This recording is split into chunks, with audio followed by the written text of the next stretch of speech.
Hello, everybody. And we better mute the other thing or here comes a vicious echo. Ooh, I just saved it in time.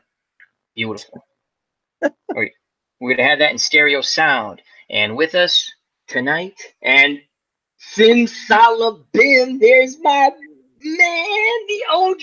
I was beginning to worry. OG. I was going to say, is everything okay? Everything okay with my... I was just finishing off dinner. Yeah, he's sticking his head out. You can see him. If you look, he's starting to stick his head out a little bit. Right there. Big fish in a little tank. He's been doing that. He's been doing that a lot here lately. Just kind of sticking his head out like he's trying to impart wisdom onto the rest of the fish in the tank. Or eat them, one or the other. One or the other, yeah. So, OG, I just want to say before we start off everything, thank you for coming. Thank you for Ron Juckett. And always the dog, Simsalabim, the gang's all together, and we're going to have Stratomatic Delaware, and it's going to be open forum, and we're just going to go, and I'll try not to say too much stupid stuff, but it's me. I'm going to We like when you say stupid stuff, Al. Most people do, yeah. It's pretty funny. It's thank God they don't watch at work, because I'm pretty sure they're like, you can't call me into human resources for that. I was outside of work. So, anyhow. The monkey is all-knowing, and you know that. They do that at work now. The monkey. Where did the monkey touch you? Because I did some gags I did some gags at work about the monkey. Like, where did the monkey touch you? You gotta be careful who you do those jokes to. Yes. Don't monkey with the monkey. Yeah. Yes. Get funky with the monkey, baby. Anyhow, we have Dog Sidious, so we'll introduce. Not that we need to introduce Dog Sidious, but what's going on, my friend? Oh man, great to be back, Al. Nice to see you guys too. And just been kind of working hard at the YouTube thing a little bit, doing some live streams, and been doing Dog Days of History now. It's kind of my new series I've been doing. So usually pretty early in the morning, I go through the history highlights on what happened on today's date, kind of thing, and thoughts of the day, famous birthdays, things of that nature. It's been kind of fun. So, and doing streams with the Westerosi Ninja on Sundays too. So those are always fun to do too. So yeah, that's kind of what's been going on with me, Al. We did Oscar stuff over the week too. That's what was going on too. How did you come up with the history thing? Just out of curiosity, was it just? I love it. I got to catch up on a bunch of them. It was goofy because it was like my birthday that day. The first day I did it, right? I got to catch up on it. I was just goofing around. I was looking around at like things that had happened on the day I was born, right? Like Nixon went to China and things of that nature, right? So I was like, you know what? I'm going to make a goofy video right now, and I'll even put my face on the thumbnail and stuff, around the famous people and stuff, just to see if anybody picks it out, right? But then, a lot of folks were commenting and liking it, so I kept rolling with it. They keep liking it and commenting. I'm going to keep making them. So You're a very talented fella. So, I'm telling you. I'm lucky to have such talented friends because I'm an idiot. So it makes me look more stupid, but that's okay. Yeah, the Westerosi Ninja helped me out immensely too, doing the collabs with him and things of that nature and get me into the PowerPoint and stuff like that. And he's been just an immense help for me through the last few months that we've worked together. So excellent. Yeah, those are good shows with me too. Ninja. What's Chris doing there? I see him in the chat there. Yeah, he's going to be joining us a little later. He said he left I see Nancy T in there too. Thank you, Nancy. I still love my blanket. It's a great love my blanket too. It's coming in handy on these cold freaking weather. Yeah, it was freaking godsend.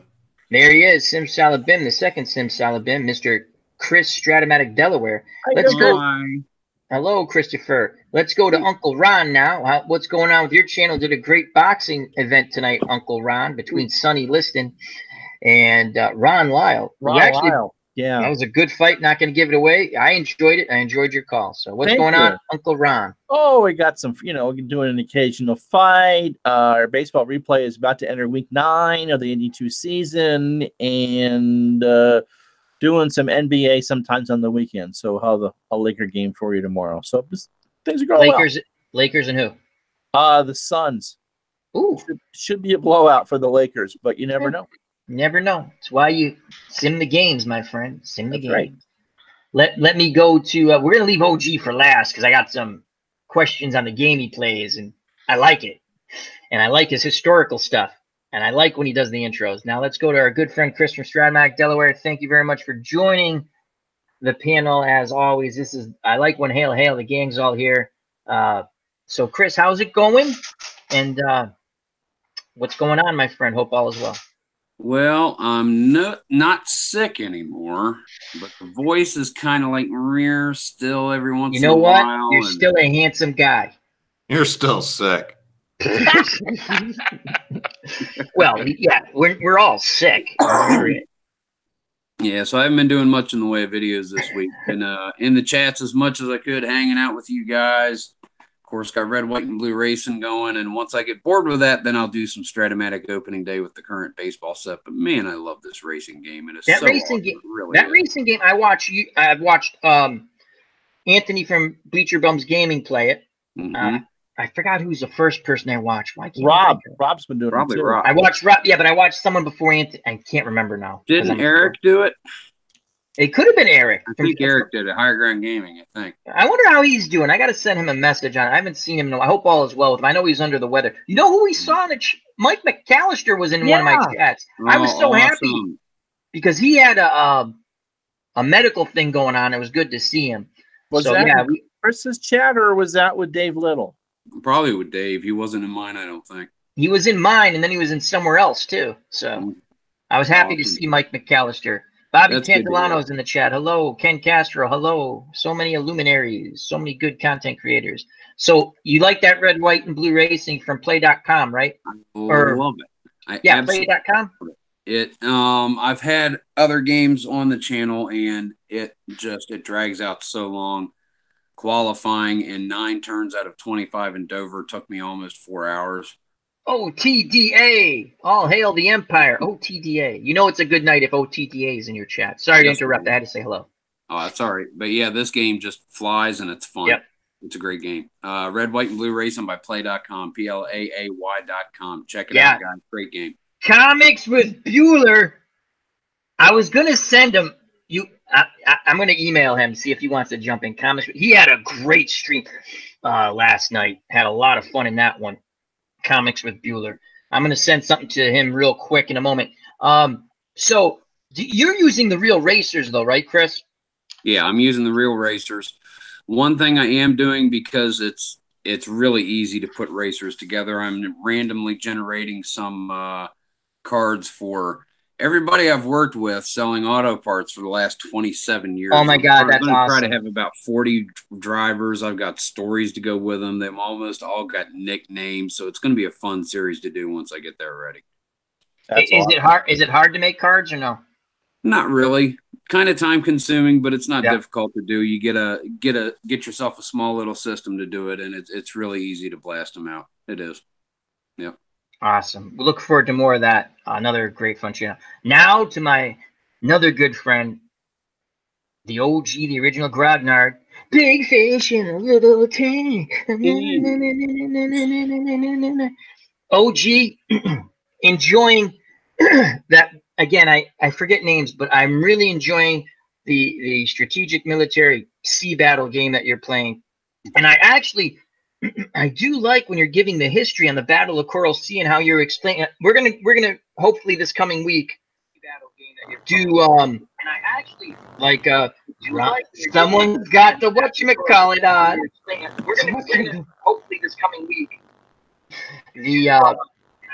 as we're echoing.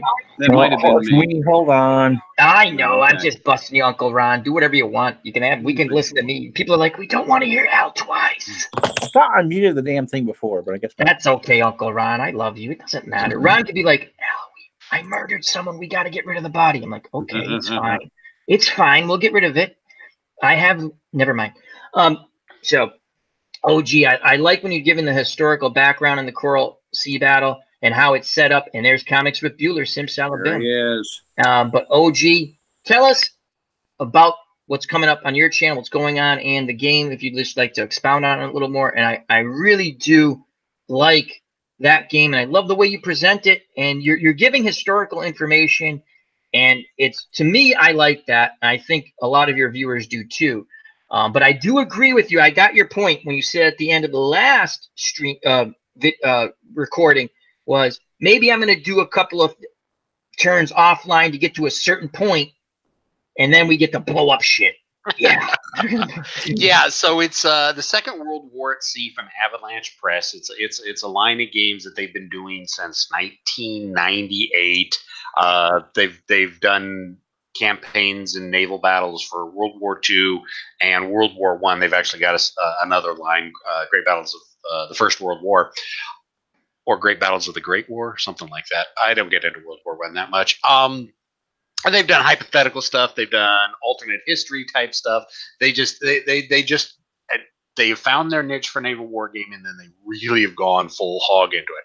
And so, yes, I'm covering the Battle of Coral Sea, which was the first of the only six major carrier engagements, actually only six carrier engagements of World War II. A lot of people think World War II, there must have been carrier engagements going on all that. No, there was really only six carrier. It was really interesting the way because I had the same, like, in the Pacific, you're figuring every time it was a carrier engagement, but when you explained it, it made sense.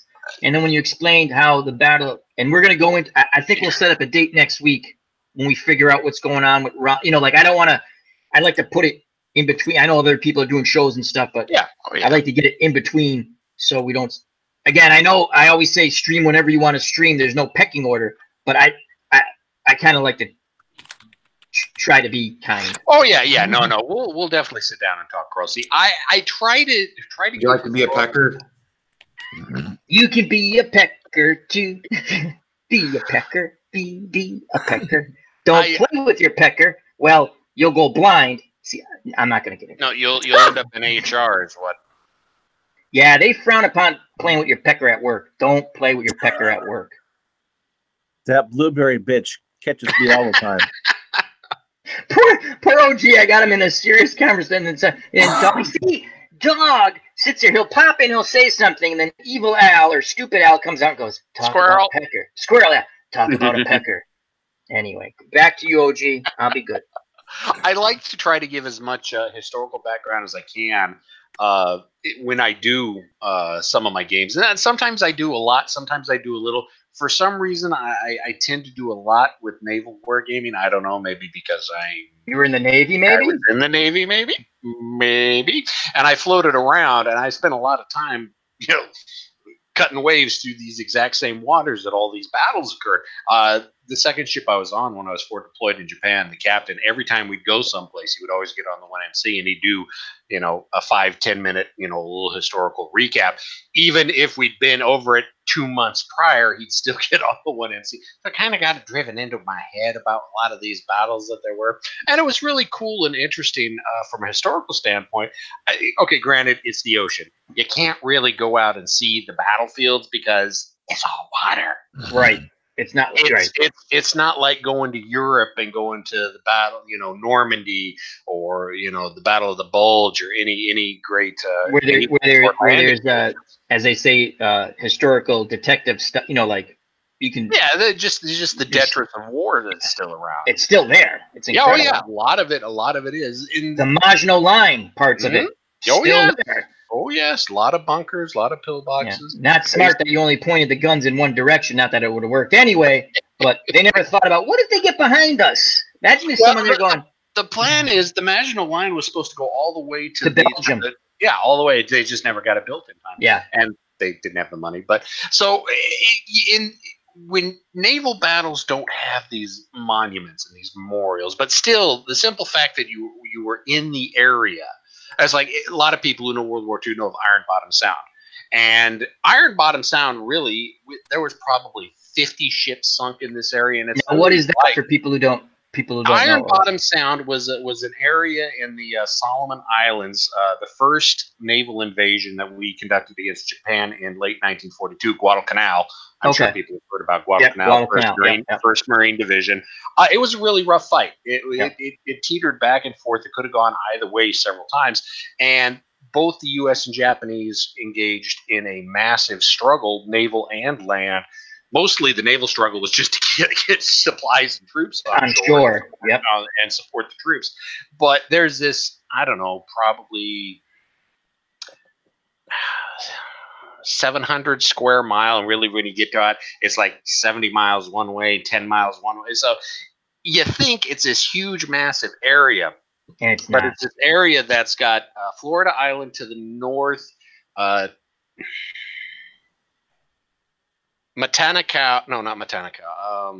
Guantanamo to the northeast, and Guadalcanal to the south.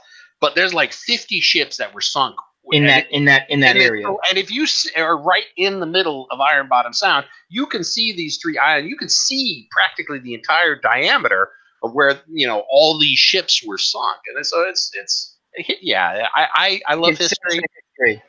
Yeah, it's pretty damn cool. Well, that's awesome. We're gonna get you on. I want to say hopefully next week or the week after, and we'll talk a little Coral Sea. We'll do a little prep work. I did want to say, as you were saying, yes, I am playing the game offline because the game is going very, very boringly in these opening stages till we get to the point where we can start launching planes Blowing up shit. together. Well, and it's kind of funny because it's taken me like 45 minutes, an hour to do one turn. I sat down like 2 nights ago and popped out like 3 turns in 10 minutes. It's like, really? Well, I understood exactly when you talked about that, and we're going to go to Comics with Bueller in a moment. When you talked about that at the end of your video, I understood exactly what you mean, but I still was enjoying because you're giving the historical stuff and you're explaining. You're showing the way the game's played and stuff, and you're just giving the history. But I understood totally because you don't want to, you want to get to the point where, okay, now this is the combat, and that's what people they want to see. And they want to see stuff being blown up. And I liked doing the first couple turns because that gave the idea of how movement and how air searches happen. Yeah. But now we need to see how you do airstrikes. Yeah. We want to get to like naval invasions and the rest of the because you showed there's 2 separate boards, operations and combat. So I'm looking forward to your next videos. Awesome sauce. Now this week sometime. Excellent. Comics with Bueller. Our good friend Comics with Bueller. How are you? Great stream last night, my friend. And especially, I tell you what I love about. I love all you guys, whether you believe me or not. I do. But so Comics, and I'll let him explain it if he wants. But he goes to cover Comic-Cons, and so he went to one. And I'll let you explain it because it's beautiful when he explained it. And he basically, I'll let him talk about it. It wasn't, because I've seen the other one he covered when he first started doing YouTube, and he was really into it and excited. And sometimes I don't jump to his streams from the beginning, or I don't stay all the time, but I was there from pretty much the beginning, and I stayed till the end. And when he started to talk about it, I'm like, oh, cool, Comic-Con, we're going to see pictures and video. And I was like, he didn't have a good time. I just the excitement was not there. How are you doing, my friend? I'm doing good. And hey, I just thank you, Al, for having me on. And it's nice to see all you guys. I haven't had the pleasure of being on here with Ron, I believe. I believe you're right. Oh, Ron? Wow. You've not been. This is Ron Jacket, Retro Sports Network. And that's our good friend, Comics with Bueller. Awesome. Retro Sports Network. That's the name of your channel? Yes, it is. Dude, I'm gonna have to check that out. I'm assuming it's Retro Sports. It's not Tiddlywinks, that's for sure. Okay, very cool. Well, it's good to meet you, Ron. But like I said, I've been on here with Devin and Dog before. It's good to see Dog and Stratomatic and stuff. And not too much with Stratomatic. I think we were on one time and you weren't feeling well and you had to go, so I didn't get too much time to talk with the Stratomatic guy. So nah, we're good, Travis. All right, right on. But anyway, yeah, I was doing the stream last night, and it was about the con because I get invited to cover these cons.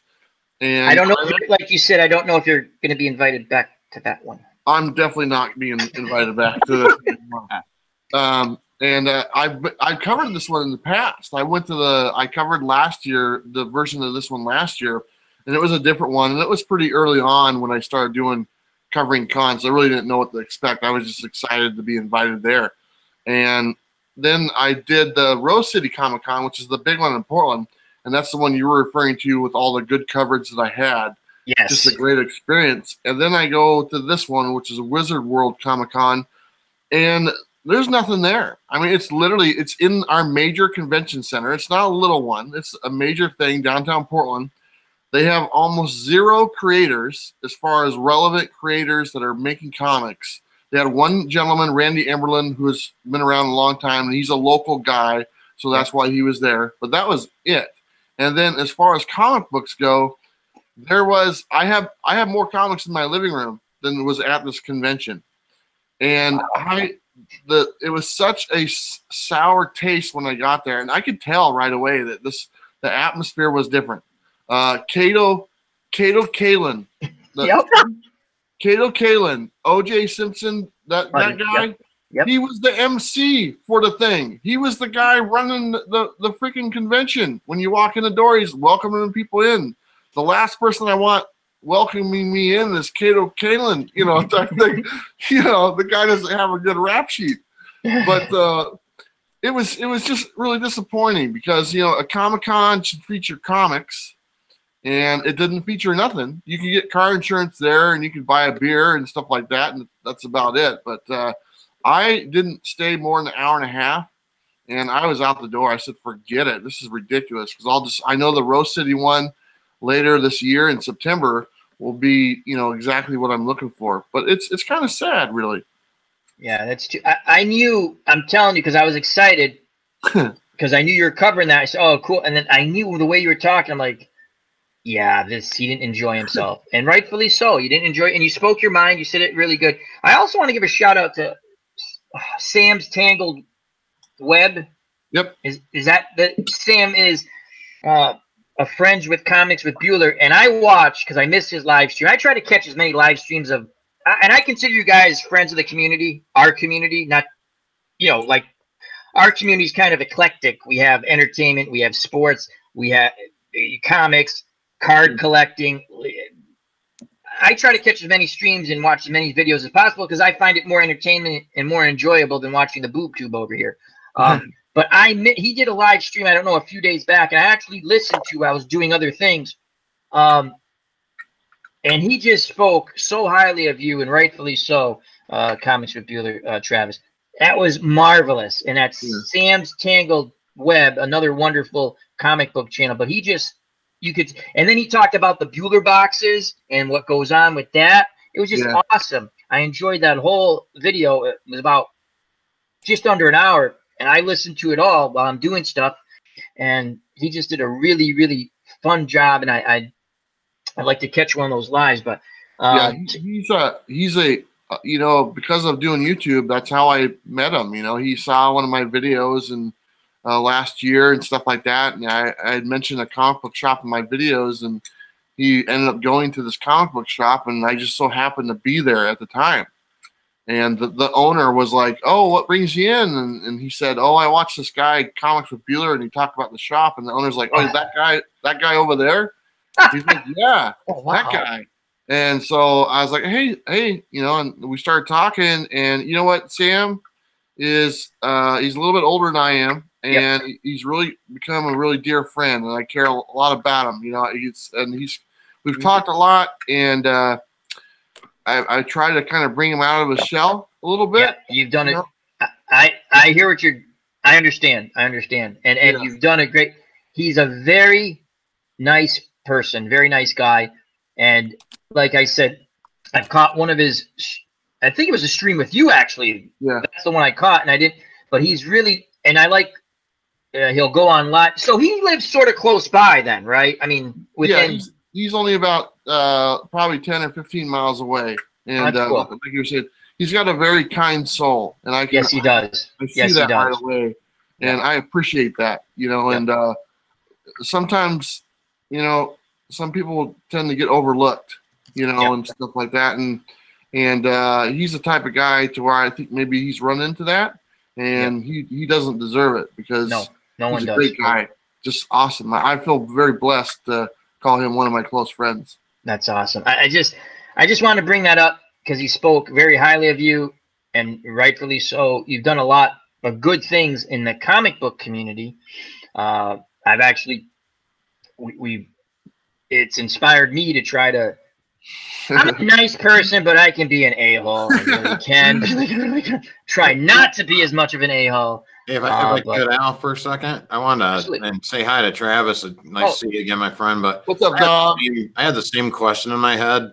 Okay, sorry, go ahead, Don. He brought it up in the chat also. What the F does Kato Kaelin have to do with comics? like I don't know, Green man. Hornet or something, or is it because I don't. doesn't he share the same name as the guy with the Green Hornet?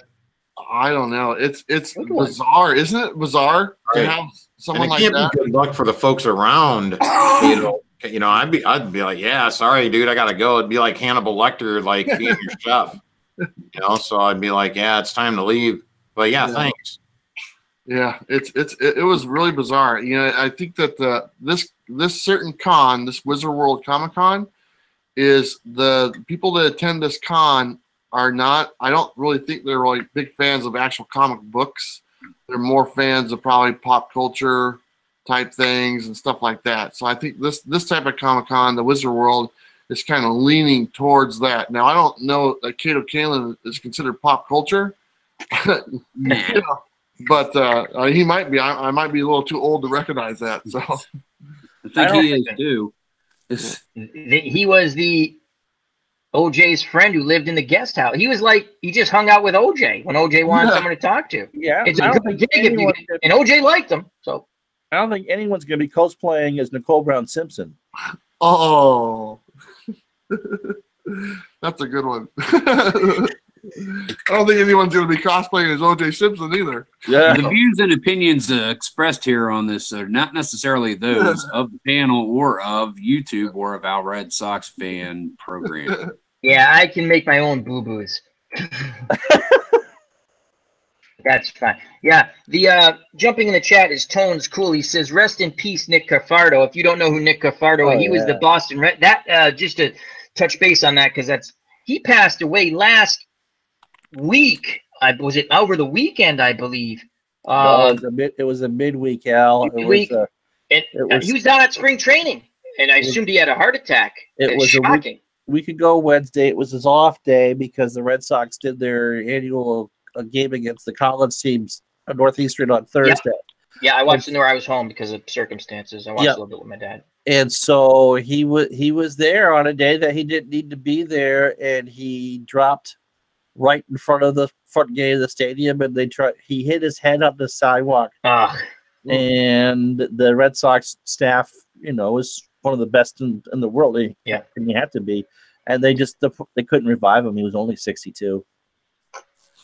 And he was looking actually better than he had in a long time. He dropped some weight. It's just shocking. Tones Cool brought it up, and I didn't even think of it. Yeah, I enjoyed him. I didn't read. I don't read much sports reporting anymore. If I want sports reporting, I go to Ron Juckett. He breaks everything. So yes, Ron. Yes, you do. Don't shake your head. No, Uncle Ron's awesome. So, but. Yeah, rest in peace. I enjoyed him when he was on the Red Sox pre-game, post-games, and things like that, or just on Nesson, talking in general. Al, I'm going to be out. Oh, geez, I thought that was my message to me. I was wondering why things were crawling around my screen. Real quick, he was the one that replaced Peter Gammons in the Sunday Boston Globe baseball column. I mean, talking about having big shoes to fill. Yeah. And he did it really, really. National prominence. It got him national prominence. Yeah, there were some people who didn't like him, I guess, because he was friendly with when Bobby Valentine had his 1 year there, and he was friendly with Bobby. But it's the year that the monkey ran the team from HR. Yeah. When again, I'm not going to get into the Bobby Valentine thing, but when your player goes to ownership and complains about the manager you just hired, ownership should have smacked them on the hand and said, "Shut up! You blew a huge lead the other year. That's why we brought this guy in." I'm not saying he managed well or anything, but that was a disaster from the beginning because you got to back the person you hired. You hired him, back him. Not a good thing when they go, "Bobby, we're going to hire you, and you can bring one coach with you." What? But he wanted to get in coaching again. Anyway, yeah, HR shouldn't run the freaking team. That's just my opinion. So anyhow,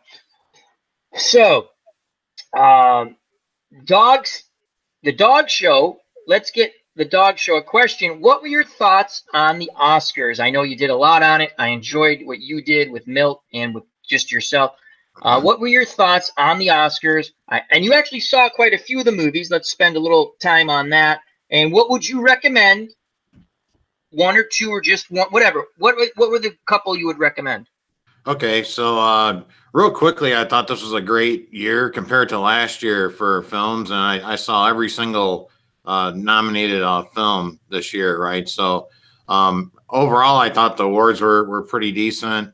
I thought Spike Lee should have won Best Director, and also Black Klansman possibly should have won. That was my favorite film out of all of them. Was Can you Black just give us a synopsis about Black Klansman, like a little? Yeah, it was about a guy named Ron. His first name was Ron. I know that. Okay. I was like Was it Ron Burgundy? football player too. I could remember his last name by there was a football player that had the last name, but anyway, he was the first black police officer in this area in Colorado, right? But he ends up teaming up. He ends up going into like intelligence or something like that, right? And he teams up with like Adam Driver's character, who happens to be Jewish, and they go in to infiltrate the Ku Klux Klan.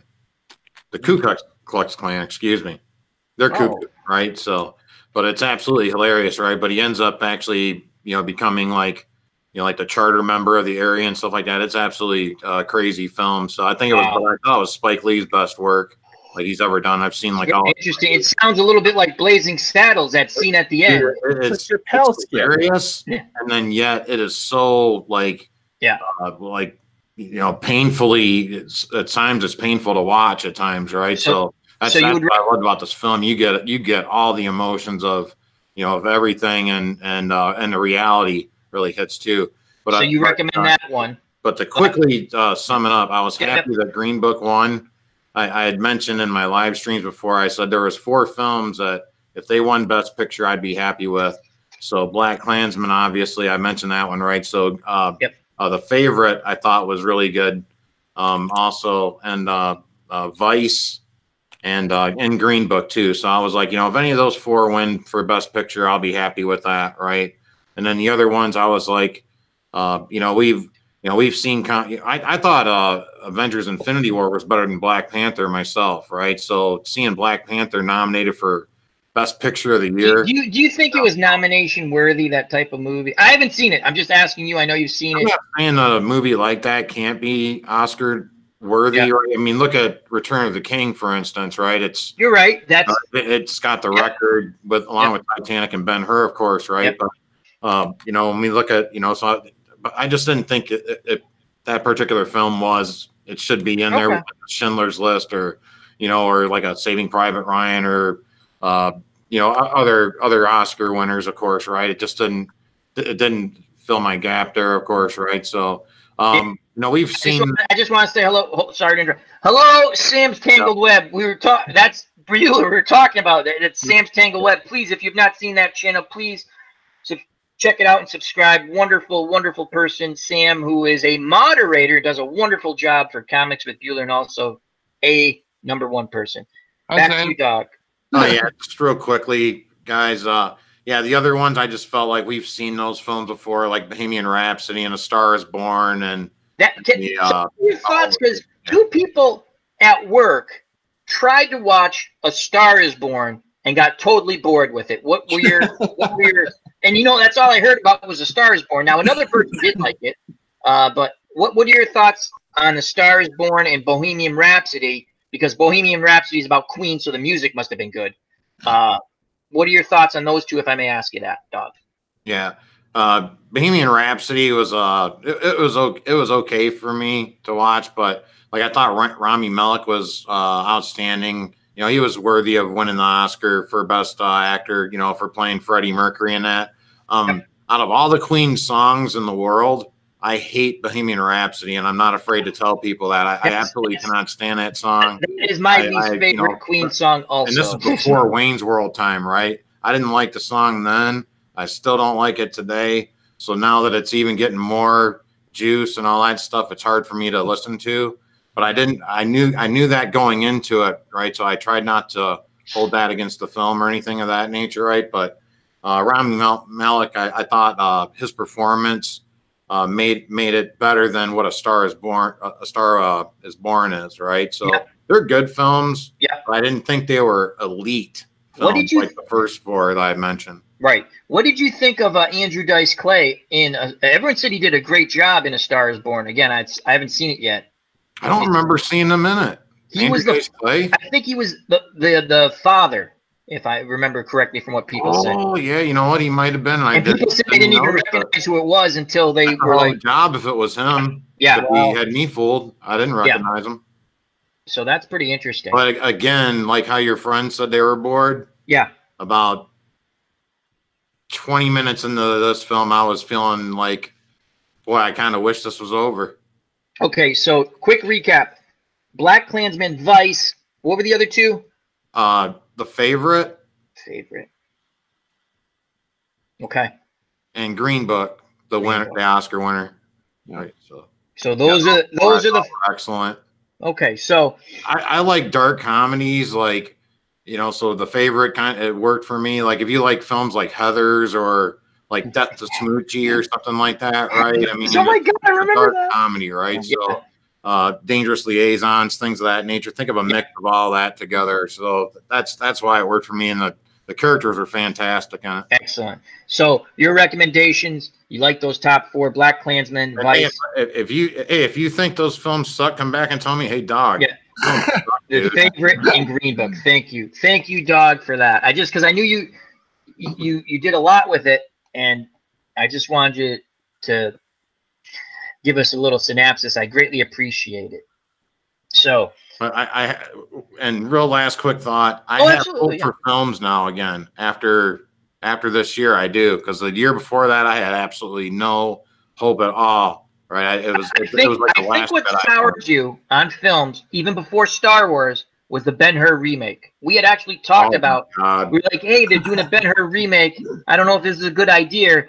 And I was gonna watch it, and Dog told me how horrible it was, and I said, hey, did they have the scene with Ben-Hur and the Roman, you know, where he adopts them and kind of things? And he's like, no, they didn't have that. I'm like, well, I'm not in. That's like one of the most pivotal parts of the movie, is to see how two people change, you know.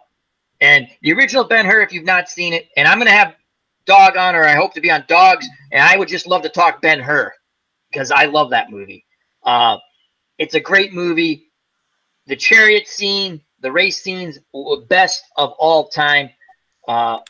Ben-Hur with Charlton Heston, absolutely. I mean, when Masala gets killed at the end, spoiler alert. I mean, the movie's been out since the 50s. You should know Masala dies.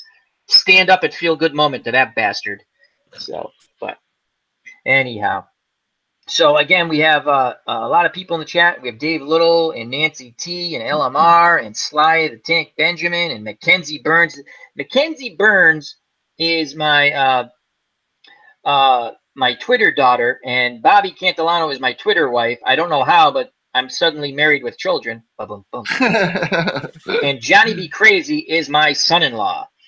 So anyhow, it's kind of a fun little thing. It's like some sort of app gimmick thing. And one day I get a tweet. I'm like, what is this? I'm like, and I'm reading it. I'm like, oh, wow, that's kind of amusing. So anyhow, so what else is new? What's going on with the weather? How's the weather where everyone's at? We've had some of the craziest weather in New England, and now it's March, and we're supposed to get a snowstorm here in Massachusetts. Sunday going into Monday, of course, right? And everyone's like, we expect you at work no matter what. Yeah, Al, I got to cut out, buddy. But, that's all right. But I want to say something real quick to Dog about his picks and stuff, and I couldn't agree with him more about Black Panther. And here, I'm a comic book guy, but that I didn't walk out of that movie thinking, oh, that's one of the best movies of the year. You know, it was a good movie, right? But it wasn't like I think it got nominated, and I think it's fine getting nominated. But honestly, if it would have won, I would have been like, that wasn't the best movie of the year type thing. I mean, like you said, you liked Avengers better. So did I. I liked Avengers a lot better. And I saw the Bohemian Rhapsody movie, and I liked that one.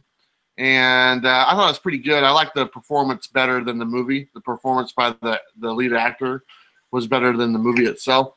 I didn't see the one that won, but somebody told me the scenario of that movie, how it is, and that seemed like a very interesting story. So I want to go back and see that movie, just with the dynamic of it. Yeah, the dynamic of the two guys and stuff.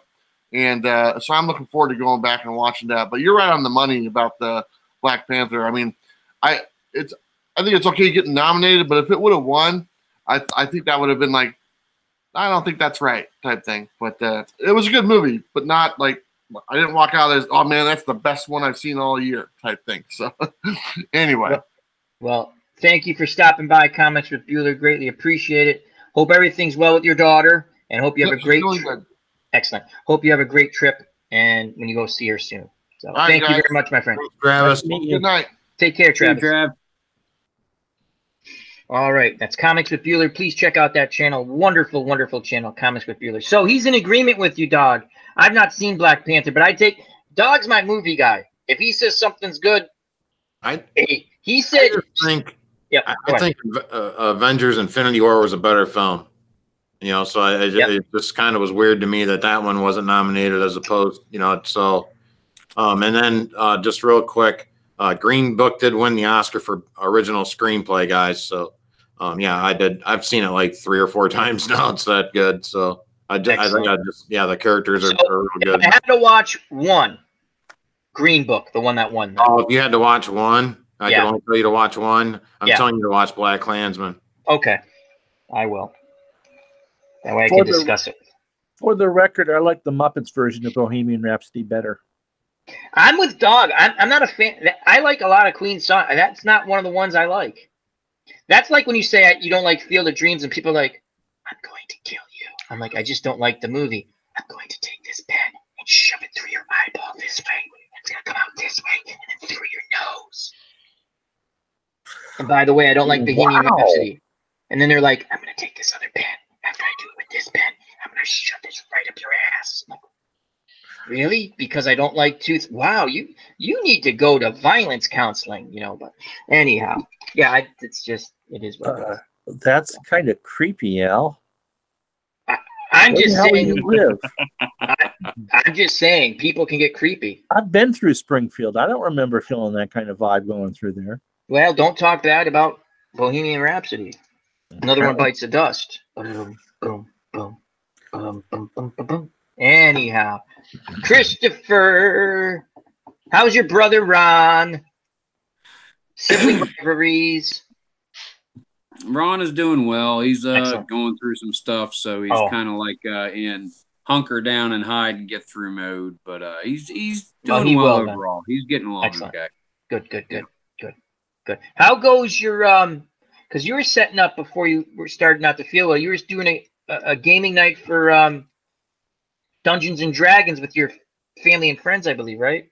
Never picked up because it's kind of like with the weather and everything. It just it was one more thing. I'll probably get back into it in the spring, I'm sure. I'm still working on the world every once in a while, and I've got things in place. Just haven't started it yet. That's all. Yeah. As Dog is taking a break for, I'm not going to tell you. Medicinal purposes. We'll leave it at that. Speaking of that, why did you want to talk about my doctor's appointment on the show 2 weeks ago? I don't know. I'm just going to lead to prostate jokes, I guess. But no, Ron didn't want to go there. I had all my prostate jokes lined up. You know what I'm saying? They're kind of. We actually talked about that. At what age I should be in the colonoscopy that will follow. It's loads of fun. You'll be walking funny for a week, dude. Gosh, if I'd walk, it would be pretty funny, wouldn't it? You know what else is kind of funny? How come every time they do an alien movie, they're always trying to probe people? What the hell's wrong with aliens? Yeah, go up to the nose. Why you gotta go through my butt? Exactly, like space aliens. Like every time they're always like, you see these movies and they're like, I was probed by, or you watch these people who said they were abducted by aliens. They're like, I was probed by an alien, and I'm like, look at yourself in the mirror. You wish you were probed by an alien. Okay, you got probed by nobody. I would think that if aliens have the technology to cross the vast distances of space in a reasonable amount of time, they've got the technology to just kind of do a full body scan that they don't have to probe you. Yep. So I think it's just wishful thinking on a lot of people's part. Yeah. They want to be probed. But exactly, unless the aliens are just fascinated with a-holes. Just how does this work? Well, they come to Earth, they have to be fascinated with a-holes. I know we're full of a-holes on this planet. I think the writers are absolutely infatuated with the a-holes.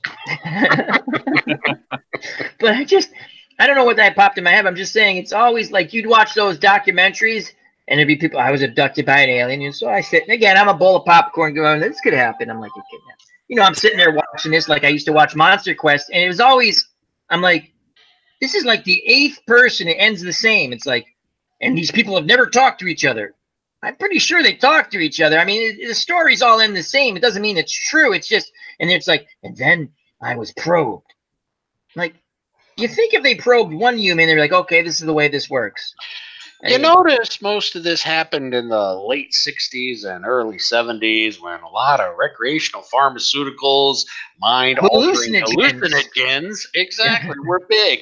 You know, you get into the late 70s and early 80s and everybody's on coke, you don't really get those stories much. No, because coke, like, not that I've ever done it, but it's supposed to rev you up. You know, coke was supposedly a recreational drug you couldn't get addicted to. How wrong were they? You know, what was that? Studio 54? Studio 54, yes. Yeah.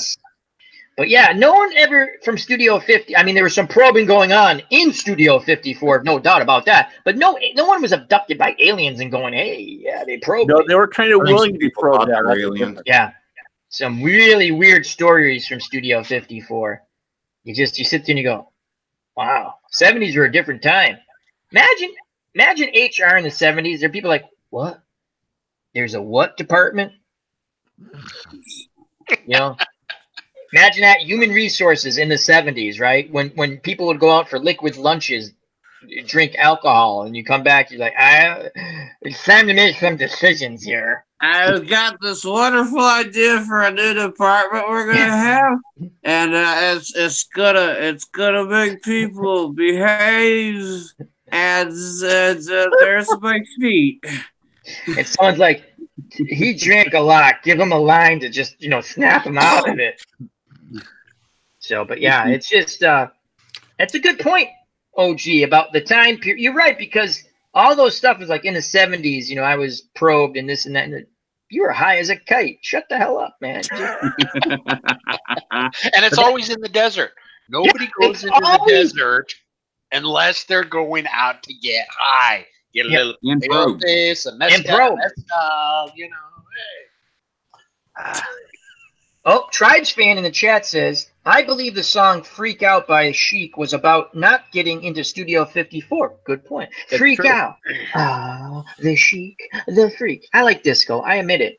I do too, but I never liked that song. I did. I liked that song. It wasn't bad. I did. Yeah, that's a good point. Disco was a weird, and it ended with basically when the White Sox, right? Remember they had disco blow up night or whatever, double header, right? There was a riot. They had to cancel a second game, forfeit the game. Who the hell were they playing? The White Sox? Can't remember. No. Was it the Royals? But they brought all these disco records. They're going to light them on fire. Hey, this is a good idea. Let's have a bonfire between doubleheader games, right? Yeah. What's it called? Disco Death Night or something? Demolition. What was it called? Disco Demolition Night. Demolition. I'll find it. So and who did they find out who they played? And literally, they stormed the field, the fans, because they need to get fannies in the seats. But they basically caused a riot.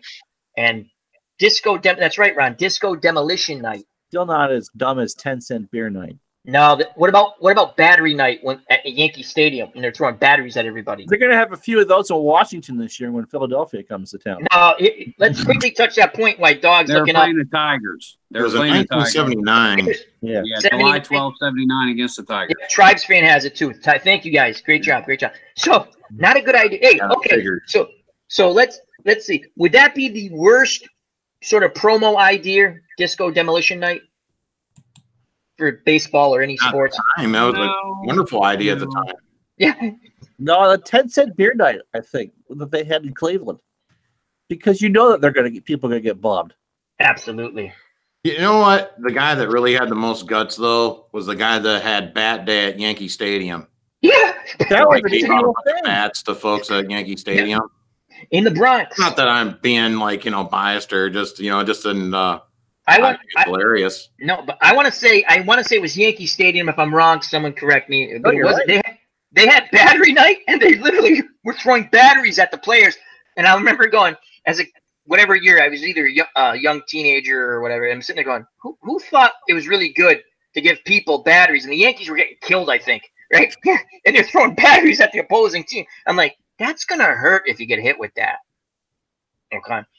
So that's a stupid promotion. Then Don Imus, who used to be on WFAN, used to do a joke, and it's handgun night out at the stadium. And they did this. It was just really funny. They would do it, and they would bring up the call of battery night, where, please stop throwing the batteries on the field.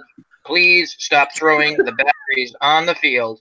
You might hurt someone. And the more they said that, guess what happened? The more batteries came out on the field. So those are some really bad promos. But Rana, you're probably right. The 10-cent, let's get drunk out of our minds. In I don't know. Cleveland in the mid-70s. The one that gets me, and this really isn't a promo, it's just something that has happened. Throwing the octopuses. On the ice. Is that on the Detroit? At the Red Wings? Yeah. Yeah.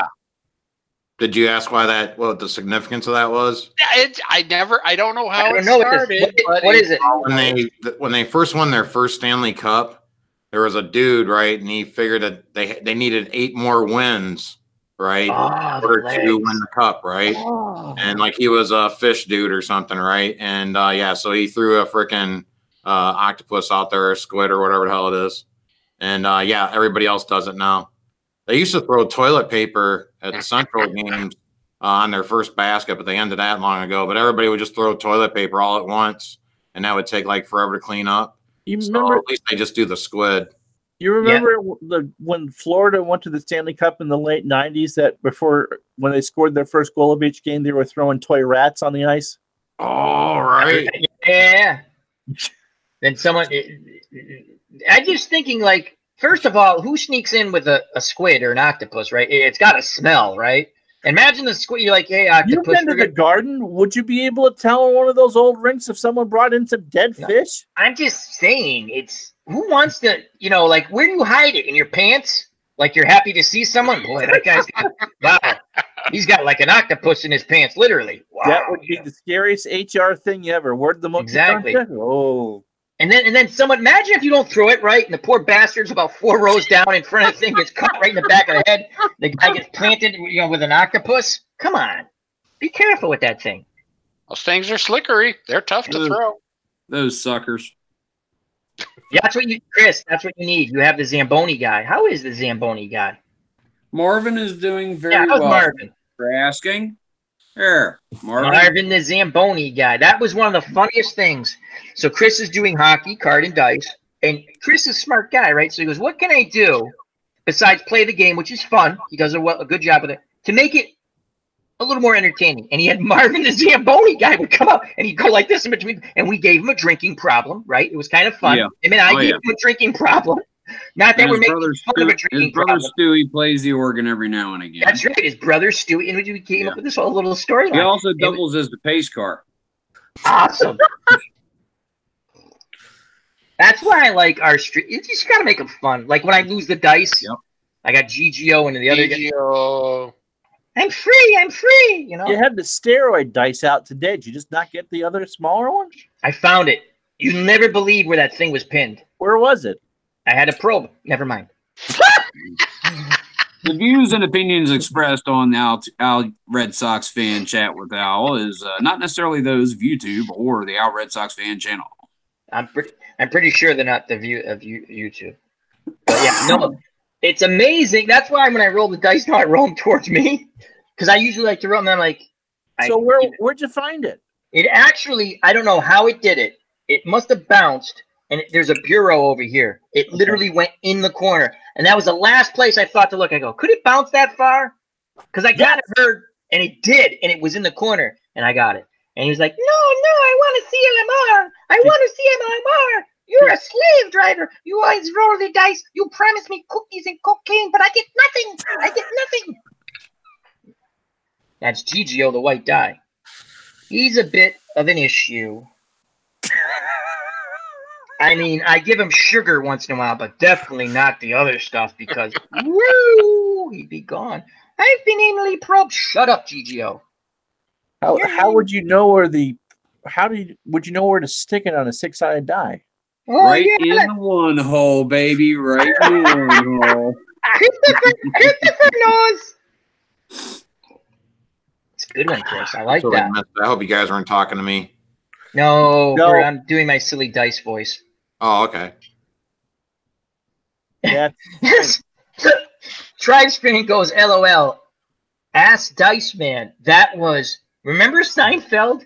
The guy had the proctologist had the on the back of the car, the numbers. Oh yeah. License plate? Yeah. License plate. It's Ass Man? Mm-hmm. Because Kramer they got him mixed up. That was funny. Seinfeld did a lot of funny things after the first season. It was horrible the first season, but Clinton Parks is in the chat. The Rear Admiral, how appropriate with this conversation. And he says, Al's monkey came up with the name while touching out. Hey, what's between? You know what? The monkey did that of his own free will. And that leads us to the next thing. People, if you're going to a massage parlor, Okay. if you're going to a massage parlor and the windows are covered up and it says happy time, good time, be very, very careful of not being filmed. In fact, if you're really well off and have a lot of money, I What are you suggest doing not going stepping to in a there massage parlor at all. in the first place? Now, I'm just going to put this out there. Put If it out I'm there, Ron. If I'm a multi-billionaire owner of let's say, a football team, and my football team has Hypothetically speaking, right, Ron? hypothetically So speaking, hypothetically, just let's say they're in a certain region and they've won, we'll call it the championship bowl a few times. several times, yes. And so, why am I in Florida the morning of the hypothetical championship game and getting the $5 make you holler, $6 make you cry special before getting on a plane to go to flyover country? I mean, don't you think that said person would have the money to pay for whatever he would want to, and doesn't need to go to the swap and shop? Nancy T. He thought it was the post office. He was out of stamps. Yeah. We'll talk about licking it and sending it. Oh, it got sent. It got sent. Well, I'm just saying, you think that person they have their own plane, right? You can get a massage on the plane. Exactly. The green. Gigio, what do you think? Oh, he's stupid. Stupid. Now, are they making a huge deal out of this hypothetical situation that might not have happened? Yeah, they are. I mean, but you got to be smarter than that. We don't know what happened. I heard he was trying to teach her English. Are you talking about Robert Kraft? Yes. It's out of the bag now. That dog spoiled it. We're talking about the Kraft macaroni and cheese. Dude, you know what, though? Yes, He was dog, there what? For, 15 minutes? In and out, so to speak? And 15 minutes, and then off to the AFC Championship game. Yeah, it relaxed him. He relieved some tension, I guess. Well, I mean, to each his own, but yeah. 15 minutes, damn. Here's the other thing, right? I guess the day before they got pulled over, leaving there or something, or going there or some crap like that. You think you might have to pick a different place. Nah. There wasn't anyone in New England that could render that service for him? I mean, I just don't. Again, I'm not With talking a lot about more discretion. Yes, and I'm not condoning whatever happened, and I'm not condoning if it's a network making people do things against their will. That's the trafficking thing is terrible. That's horrible. I'm just saying the stupidity of, that's where you need the monkey with you, because even the monkey be like, the monkey's like, no. It's a bad idea. Now I got to listen to. That's why they win the Super Bowls. They're all out getting these whatever, relaxing, and And that's another thing. Suspend them forever. Take all the Super Bowls away. They are Satan's team. You And know, I'm like, Yeah, let's not talk about all the issues all the actual NFL players are having with multiple felonies, domestic violence cases, drugs, murders, all that. No, let's just go ahead and focus on a happy, fun time massage. or be in a public park in San Francisco and drag your wife across the ground, which is what happened with the owner of the Giants this week. yeah, that didn't look too good. No, that's just terrible.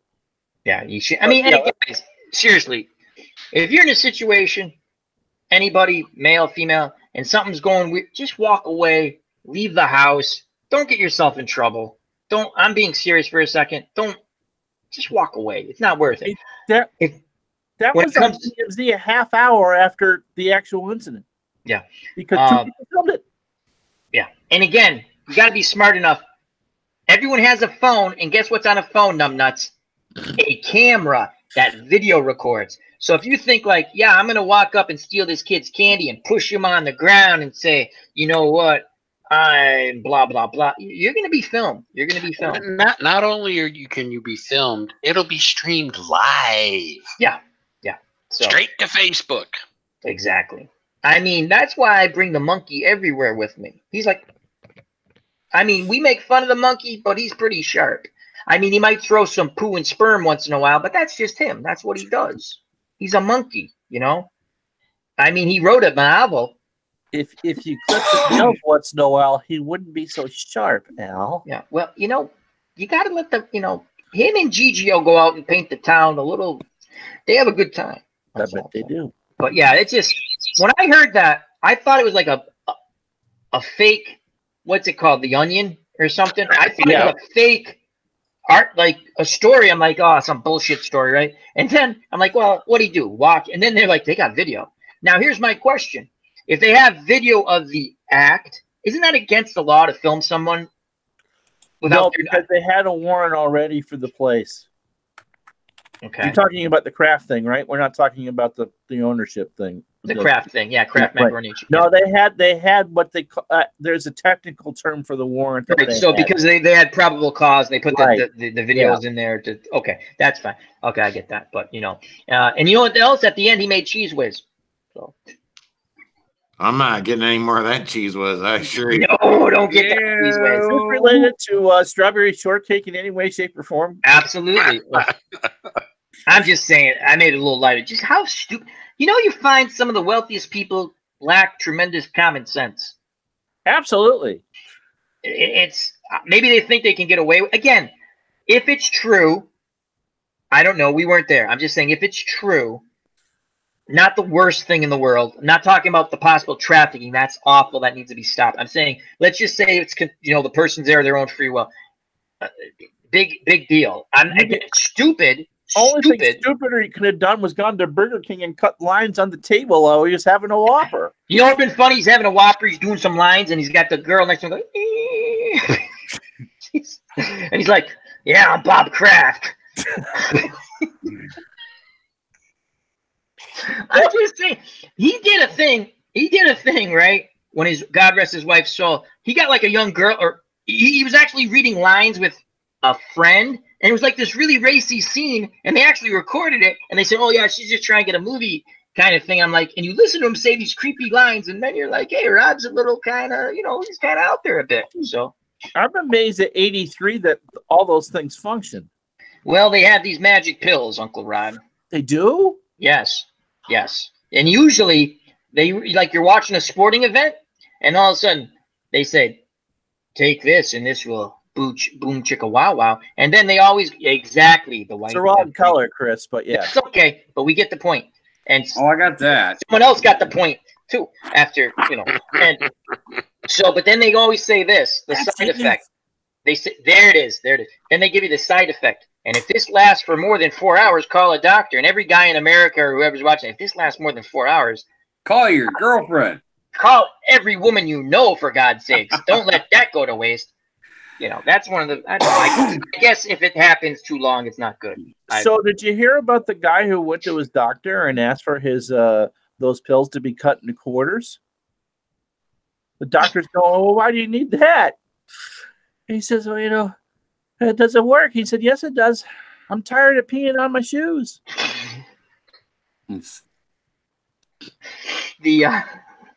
Try hear the about deal. the I'll be woman. here all the week.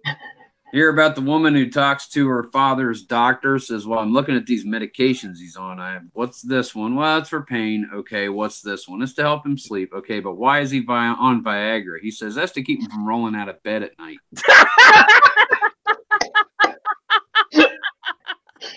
It's a stopgap app, That's a good one. That's that was like, I think Ron brought it up from the 70s or the early 80s. You're watching a ball game and it's, do you douche, Mom? I'm like sitting there going, oh God. Oh yeah, that was a couple weeks ago. Yeah. I'm like really uncomfortable right now. We're talking about soap operas. We're making fun of the soaps. Oh yeah. Yeah. You ever get that not so fresh feeling? Yeah. Those are like, and they would be like on a beach, remember? On a horse. Do you douche, Mom? I'm like, as a kid, I mean, you kind of sit there and go, and you're watching with people, and then you're like, it's kind of uncomfortable. I mean, that's like having like a if they had commercials for a porn movie and a scene comes on, you're sitting there going, I don't want to watch this. I mean, with you guys, it's just the same thing with the Viagra commercials. You're sitting there, you're watching a sporting event. It's like, hey, you need a boner pill? I'm like, dude, really? I don't. Please, I don't want to hear about this right now. Yet they can't have beer and cigarette commercials on TV anymore. I miss the cigar ads. I mean, the other ones, they have the ones for depression. I'm not gonna make light of that because diarrhea. Yeah, but the side effects for those. How did that pass the the medical? Because you have Mila Kunis naked doing ads for Jim Beam. Well, that's all right. I like Jim Beam, so it's good. I thought you were going to say like Mila Kunis, which would be the right answer to that question there, Al. I like Jim Beam better. You drink enough Jim Beam, and everyone looks good to you. Exactly. Went to bed at 2 with a 10 and woke up at 10 with a 2. Exactly. Has happened more times than you want to know. I pulled an all-nighter once in college writing a paper. And there was this very unattractive girl that was trying to help. Truth with Uncle Ron. Truth with Uncle Ron, yep. And 7 here.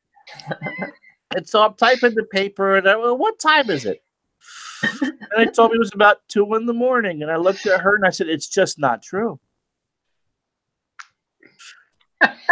Did she slap you?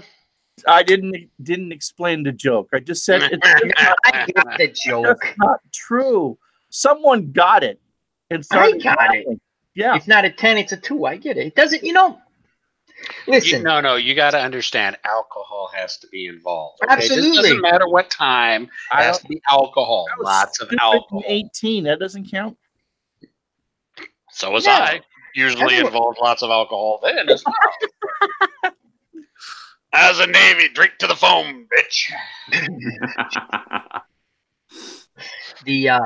I'm just saying, you got to have a little more sense than Robert Kraft. Whatever went on, even if it's consensual, I mean, you got to have a little more. Hey, we know something went on, that's for sure, for 15 minutes. That's right. You done yet? 5 I got more customized. To get undressed, 5 minutes to get redressed. 5 minutes to find the prosthesis.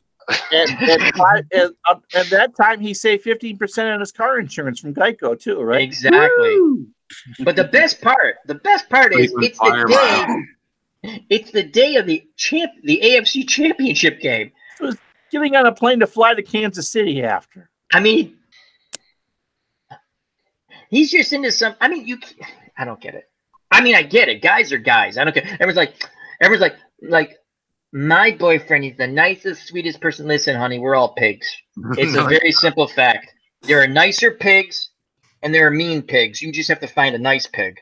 Some of us control it slightly better, but everything that races. There was a comic once I read, or I saw the picture where the little girl's going, he loves me. And the little boy's going, boobies. That's the way guys think. It's true. I'm not saying it's a bad thing. I mean, there are other guys who don't think about that. They think about other things. That's fine. You know, That's just the way we're wired. So that way Yeah. women were able to procreate with men when they were actually able to do something about it. They put that on their Exactly. mind, so that way we're able to be here now. exactly. It's not my fault when I go shopping that if someone's wearing a low cut thing, I'm gonna, look a little bit. Don't I'm wear not the low cut dead. thing. God, I'm not I live in dead. a college town. Of course I'm going to look. I've been married for course. 20 years. She knows I'm going to look. My first thought is going, oh my God.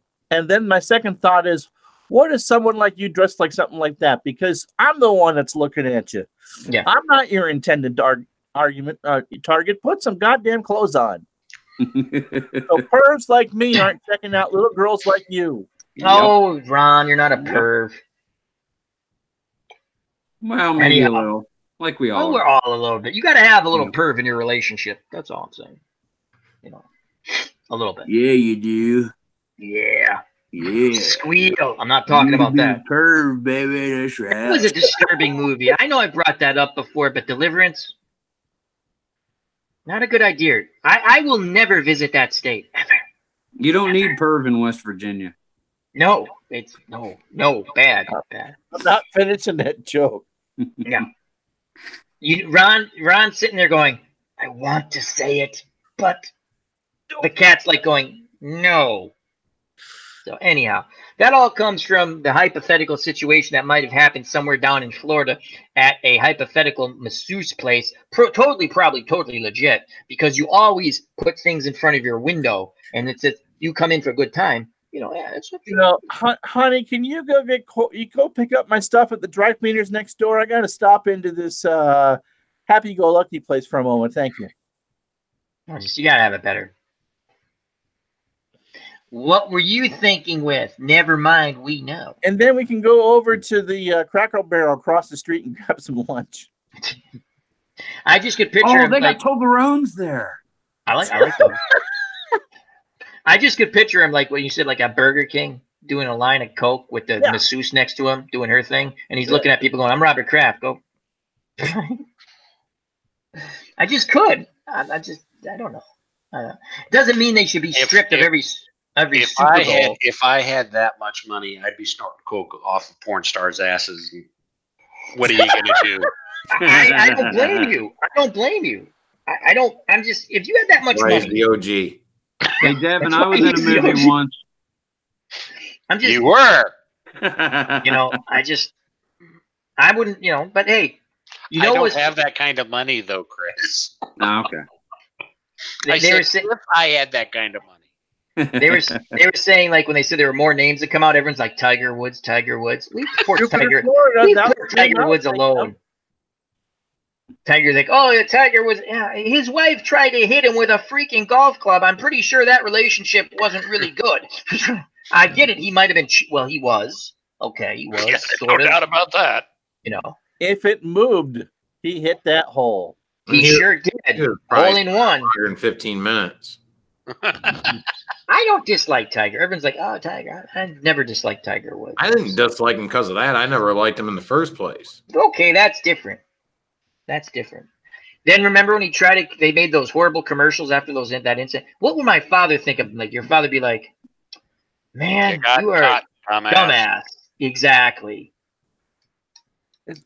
Father, why didn't you tell me about where they were? And yeah, you're a dumbass. Yeah. Anyway. But that's our don't be stupid moment. We all have stupid moments, but just try to think it out a little bit. And hopefully you don't have a Robert. That's going to be a new segment going forward, a Robert Kraft moment. I'm going to go to Burger King and snort some. Certainly was just a moment.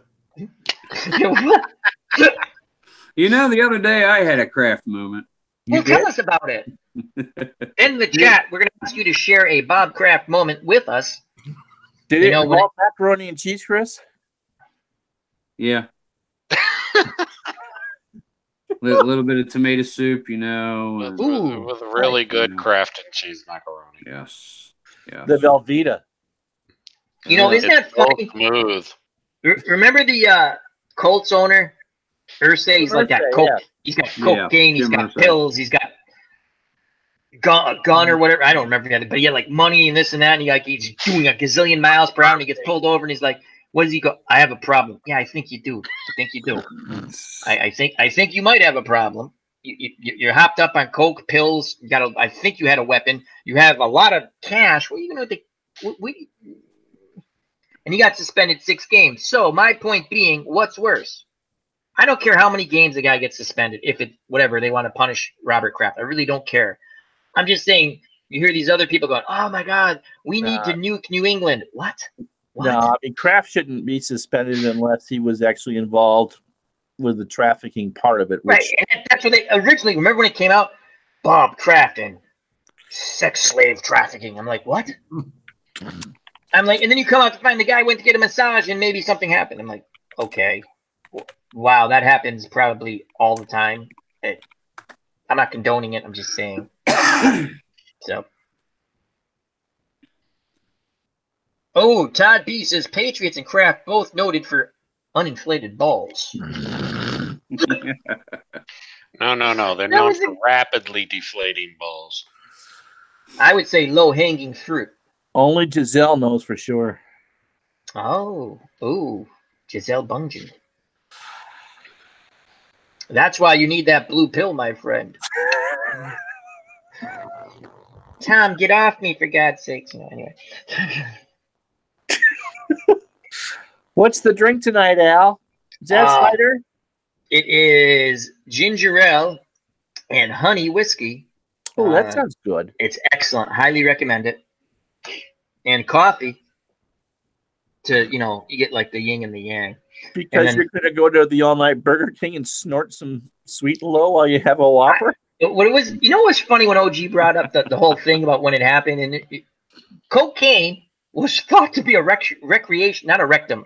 Well, if you had enough cocaine, I'm pretty sure something with the rectum did happen at some point. But yeah, it was a recreational drug. No, absolutely. I don't know. I don't know why I thought of that. I just did. This is what happens on this show. So, all right. Don't forget, back in the late 1800s, they put cocaine in Coca-Cola. That's where they the did. Coca-Cola comes from. Yeah. They did that. Your head didn't hurt anymore.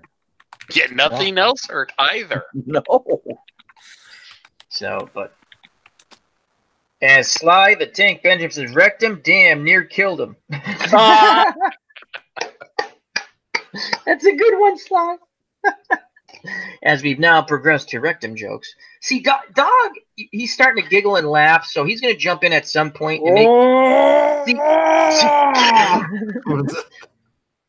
See, I have to be careful with Dog and Chris and anyone on the panel that, if you notice, I drink quickly and put it down. It's like probably not appropriate to say, but swallow quickly, because I don't want to laughing, Well, at least you've kicked your Coke problem, so that's awesome. I have. Well, has Kermit kicked his? That's what Kermit and I kicked it together.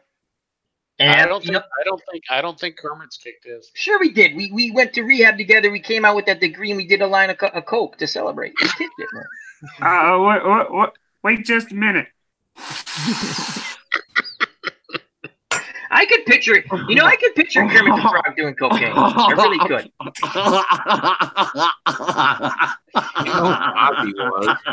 Okay, here's what we're gonna do.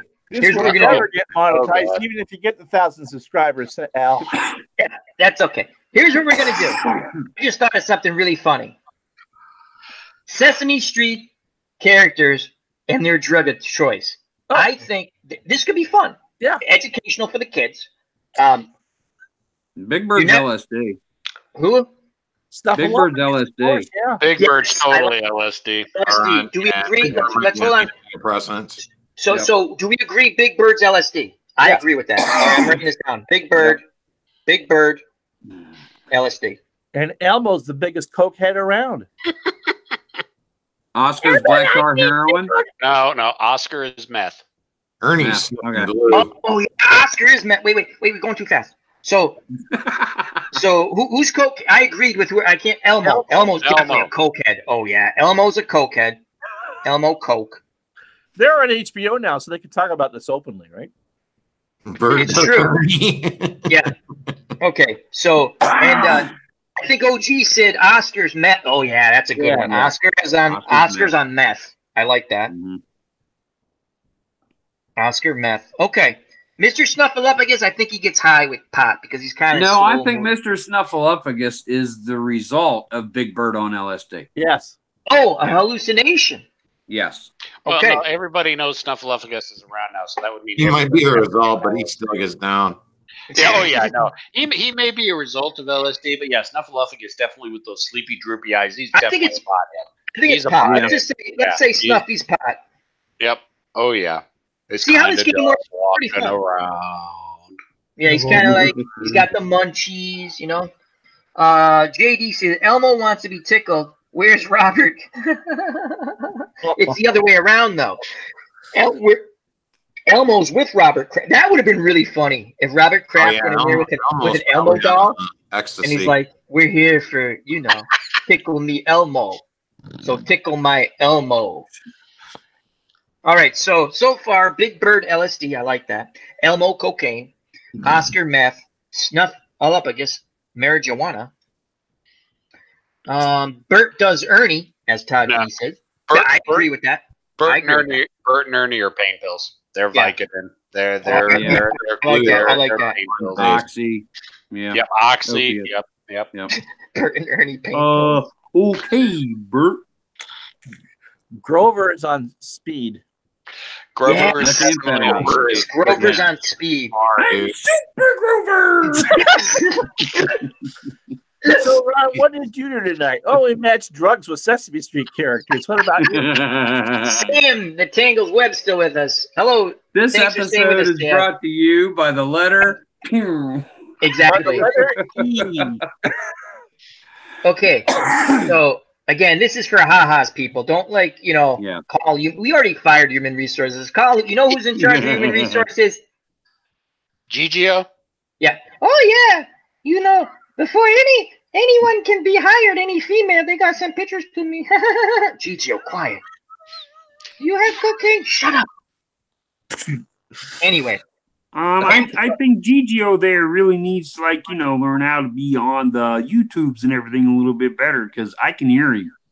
Yeah. MP Fox in the house. Great. Now again, now I'm gonna go to the MP. I'm gonna go to the family moment here because MP Fox and this is serious. MP Fox and his son and his whole family it's a great card collecting channel. I hope to God your son's not watching this. It's for ha-has and he's too young for these ha-has. So anyway, if he's driving home from work, drive safely, MP Fox. And again, check out Sam's Tangle Web. Great friend of our community. Love that man. Good man. I love everyone. But yeah, I like this. So who else? What are other characters? The Count. That's a tough one. The Count. Now we know he's a pimp. Mushrooms. They put them in the cookies. They put them in the cookies. No, that would be Cookie Monster, wouldn't it? Cookie Monster. Monster, yeah. No, yeah, Cookie Monster. The Count. The Count's a tough one because I think he's the most. The Count is OCD. He's got to count everything. What's an OCD? What do you? I mean, sometimes meth will do, but we've already got the meth. Ritalin? Opiates. Do you think it's an opiate? Oh, opiates could be, yeah. Opiate. How about but Ritalin? No, but because he's like level-headed, he's always, he has so many Yeah, hoes. Count is Adderall. Yeah, Count is Adderall. Adderall. Yeah, but that's Yep. okay. Well, okay. I think it's Quaaludes and Vicodin. That's what Clinton Park says. Quaaludes and I don't know. Maybe he's the most level-headed because he's always counting. He's counting the money and stuff. And Cookie Monster's a combination of drugs, I think. Cookie Monster's a pothead too. He's marijuana, but it's laced with speed. Yes, I like that. Pot He with smokes speed. a lot. He loves to eat, but he's going a mile a minute. Well, what's in the cookie? It's for Cookie. That's good enough for me. For me. Cookie starts with G. Starts with C. Imagine someone clicking back going, this is a nice channel. They're talking about Cookie Monster and they're singing about songs and cookies, and this is a nice channel. You know what, little Billy and little Sally, you sit down and you watch this channel. They're talking about And Cookie Monster takes it up the ass. Cookie.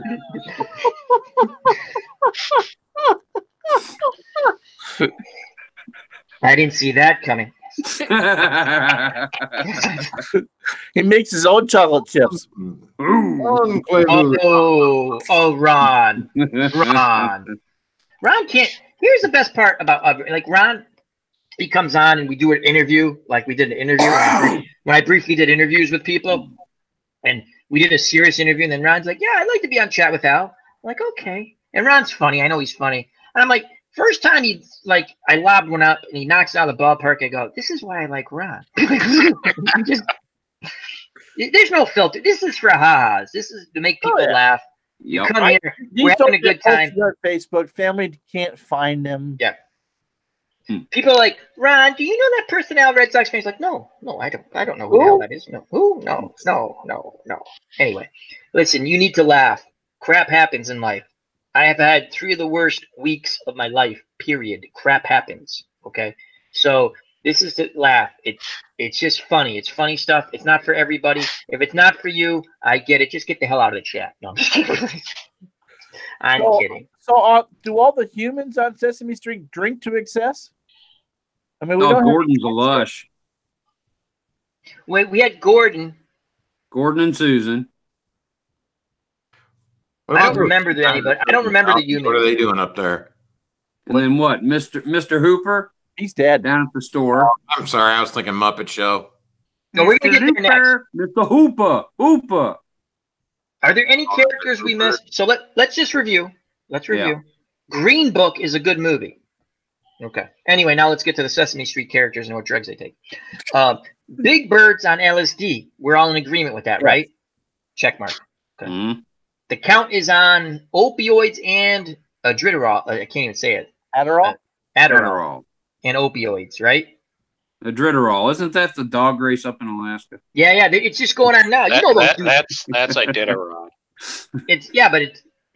You know those guys like doing those dog sled things. You know they're high as a kite. Come on.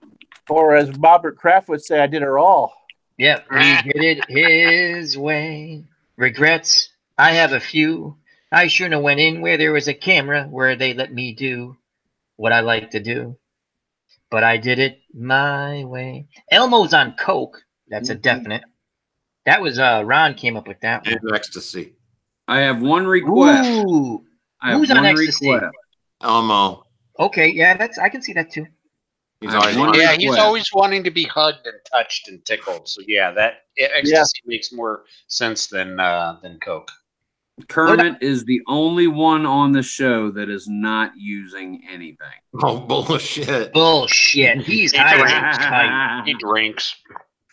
Dude, Kermit is the kinkiest Muppet character, Sesame character ever. I Kermit can see drinking. Yeah. Kermit does all kinds of freaky stuff. I could see Mary Kermit. the Pig? Oh, sure. Exactly. Oscar's on meth. I like that one. Not condoning any of these drugs. Stay away from drugs. They're bad. Mostly.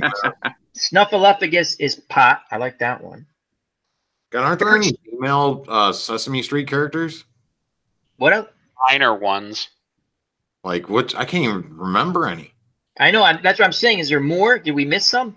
Bert and Ernie are doing pills in each other, and Todd B came up with each other. So I don't want to hear, "You're horrible, Al." That's what? What? Oh, that's They been like the each joke other. for years that Bert and Ernie were doing each other. Yeah. Ernie. All these years. Grover's on speed, You're the one. and Cookie's on pot with speed. Okay, Bert. Okay, that's pretty good. Okay, we've solved that problem. Now we know what drugs they're on. Makes it Yeah. more funny if you watch it. You can sit there and kind of giggle like, yeah, they are high as a kite. When I was a kid, I'd sit there and go, yeah, there's something wrong with these characters. They're just effed up, man. Yeah, dude, you want effed up characters from when we were a kid? Sigmund the Sea Monster. Well, that's all LSD. Anything from Sid and Marty Krofft. HR Puffin stuff. Up and stuff. Who's your friend? Things get rough. Sly the Tank Benjamin, the Swedish chef. What's he on? That's the Muppets. He was never That's on. Muppets, but That ain't Muppet. right. It's all the same thing. Yeah, but he could be a pothead with the munchies and everything. I think he's right. He's a happy-go-lucky. So what's, I think Yeah. a little alcohol. He might just be alcohol and pot. Yeah, we're gonna go If drinks. you're gonna go with the Muppets, then Fozzie's a pill popper. Oh yeah, he's a big-time pill popper. Yeah, that's a good one. Fozzie's a pill popper. What are those dudes up there in the Statler balcony? and Waldorf. Sadler and Yeah. Waldorf. Viagra and Cialis. Yeah, that's what they're on. Viagra and Cialis. Yikes. You want to keep the women away from them. What about Simon? He could be a little cocaine on the Muppets. Simon. On amphetamines. Yeah, that's it. Amphetamines. Simon. We're getting things done here. Amphetamines. Yeah.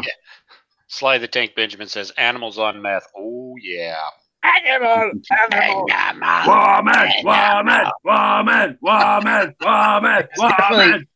He needs So something. That's So what. what's Piggy going on on? with animal. He doesn't. He's not on anything. Piggy, Miss Piggy. She has That's a- anger control issues. Yeah, I don't think she's on anything. She's just a bitch. She eats a lot. Sebastian You're telling Strat, me. how you doing, my friend? Yeah, she's on Prozac. He says, that's a good one, dog. Sebastian says, hi, everyone. Snuffleupagus was a junkie. Yeah, we know that. We think he was on pot, though. We decided pot, right? Yeah. Pot, yeah. An angry drunk. Sly says Miss Piggy's an angry drunk. This makes Sly, sense you're now. telling me. Yeah, I know. You gotta be. Kermit's been in. He's an abused spouse. He won't say anything about it, and I don't know if I should have brought it up, but it's true. No, I'm kind of a trooper that way. Simon Did- must be a one thing- nerd Muppet, Bobby. He had glasses, I think. Yeah, Simon was the nephew of the owner, and he No, did have it's glasses. Scooter. That's Oh, Scooter. Scooter. I'm Scooter, sorry. Yeah. I just made up a character. There is no I don't even Simon. know what else Simon is. I just made it up. I don't He know. likes to do Maybe drawings. I meant Scooter. You're right. That's who I meant. Scooter. What's Damn your Gonzo? eyes. What's Gonzo on? The guy who likes Oh, chickens. dear God. What is Gonzo not on? Exactly. So Gonzo's on everything. Gonzo's the pusher. Ooh, Yeah. that would Yeah. be interesting. Gonzo Yep. introduced them all to the drugs. God Mhm. damn. Gonzo was the Bushman. gateway. Gonzo hung out with the Beatles, and they got the Muppets all screwed up. Now Walt's a drinker, the piano player, the dog. Yes, Walt is definitely a drinker. The piano. He's a man. happy drunk. Yeah. He's a happy drunk. Right. I agree. Walt's that. Is there any other children's programs that we can cause nightmares for little kids? Bunsen and Beaker. Did you guys do them? No. Beaker's just afraid. Red Bull and vodkas. But yeah, because Bunsen that was sort of like bring out the gimp. You know what I'm saying? Like bring out Beaker. You're like, whoa. Bring out Beaker. My favorite characters. This is Dr. Benson Honeydew with Muppet Laboratories and my assistant, Beaker. We're now going to probe Beaker with a Like Bunsen and aliens in the desert. Exactly. See, we brought that back around. I'll bet Yep. you guys were really like, when are they going to get back to anal probing? Aliens in the desert. There it is. There it is. Because we're talented. Heterosexual men talking about anal probing at midnight on the East Coast on a Saturday night. And Sebastian Stratz says that just proves how high Jim Henson was inventing these characters. I agree. I like the Muppets and Sesame Street. I'm just saying it's kind of fun to think what drug they're on. No, but seriously, are there any female Sesame Street characters? Minor was ones a that girl came up in named- the later. There was a girl named Sally. I think she was like a pink monster, had blonde hair, had like a I think blue and you're white right. checkered dress. Just Google it. Oh, I remember now. Gotcha. Yeah. Yeah, you know, There other was than that, I don't remember. I mean, there were Muppet characters that were female, obviously. They had the blonde who just, those lips, really? Come on. Susan. Yes. Yep, Susan. And she had those lips, and everyone's like, For sure. for sure, Mr. Kraft. Had Rosita and Hand Zoe. puppet. Thank you, Ben. Oh, man. Imagine that. That'd be kind of creepy. Like he goes there and he goes, now put this puppet on. What? Put this hand puppet on. Okay. Easy being green. Take care, Clinton Parks. Good night, Clinton. Oh, Rear God. Admiral, sir. That was.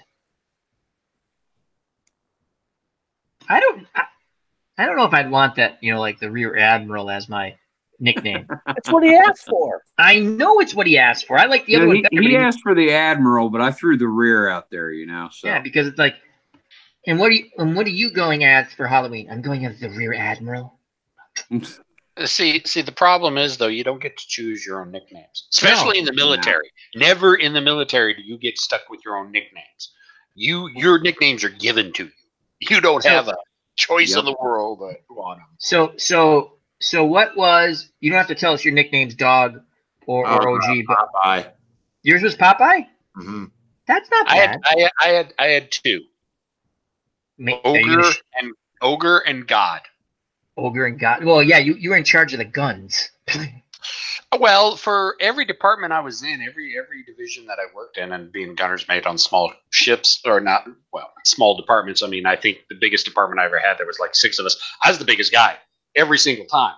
So, and yeah, I'm the one that got stuck humping all the ammunition all over the damn place because I was the biggest MFer we had. And so it was just Ogre. And God was my D&D cruise. Everywhere I went, I played D&D. And so I just, one of the supply guys just started calling me God one time because I was the DM for D&D. And, you know, nicknames take off like wildfire. So, you know, half the crew called me Ogre. The other half called me God. That's just kind of stuck with me wherever I went. So. Pretty cool. Guys, I'm going to take off, guys. Okay.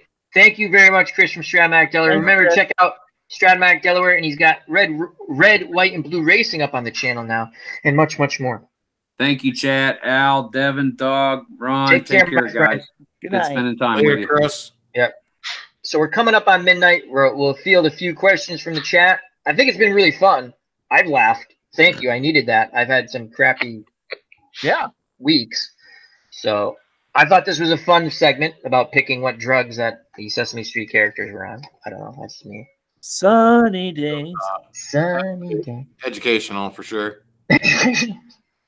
See, I like when Dog sits there and he's quiet, and then you can see him start giggling. And that's when I know to quickly swallow whatever I'm drinking and put it down so I don't spit it on the screen. So let's go to the chat here as everyone's saying goodnight to people.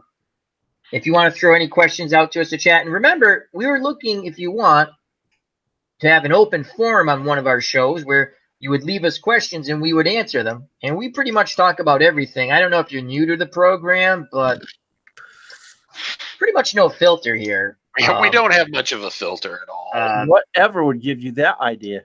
So if you want, leave on the video questions you'd like us to answer.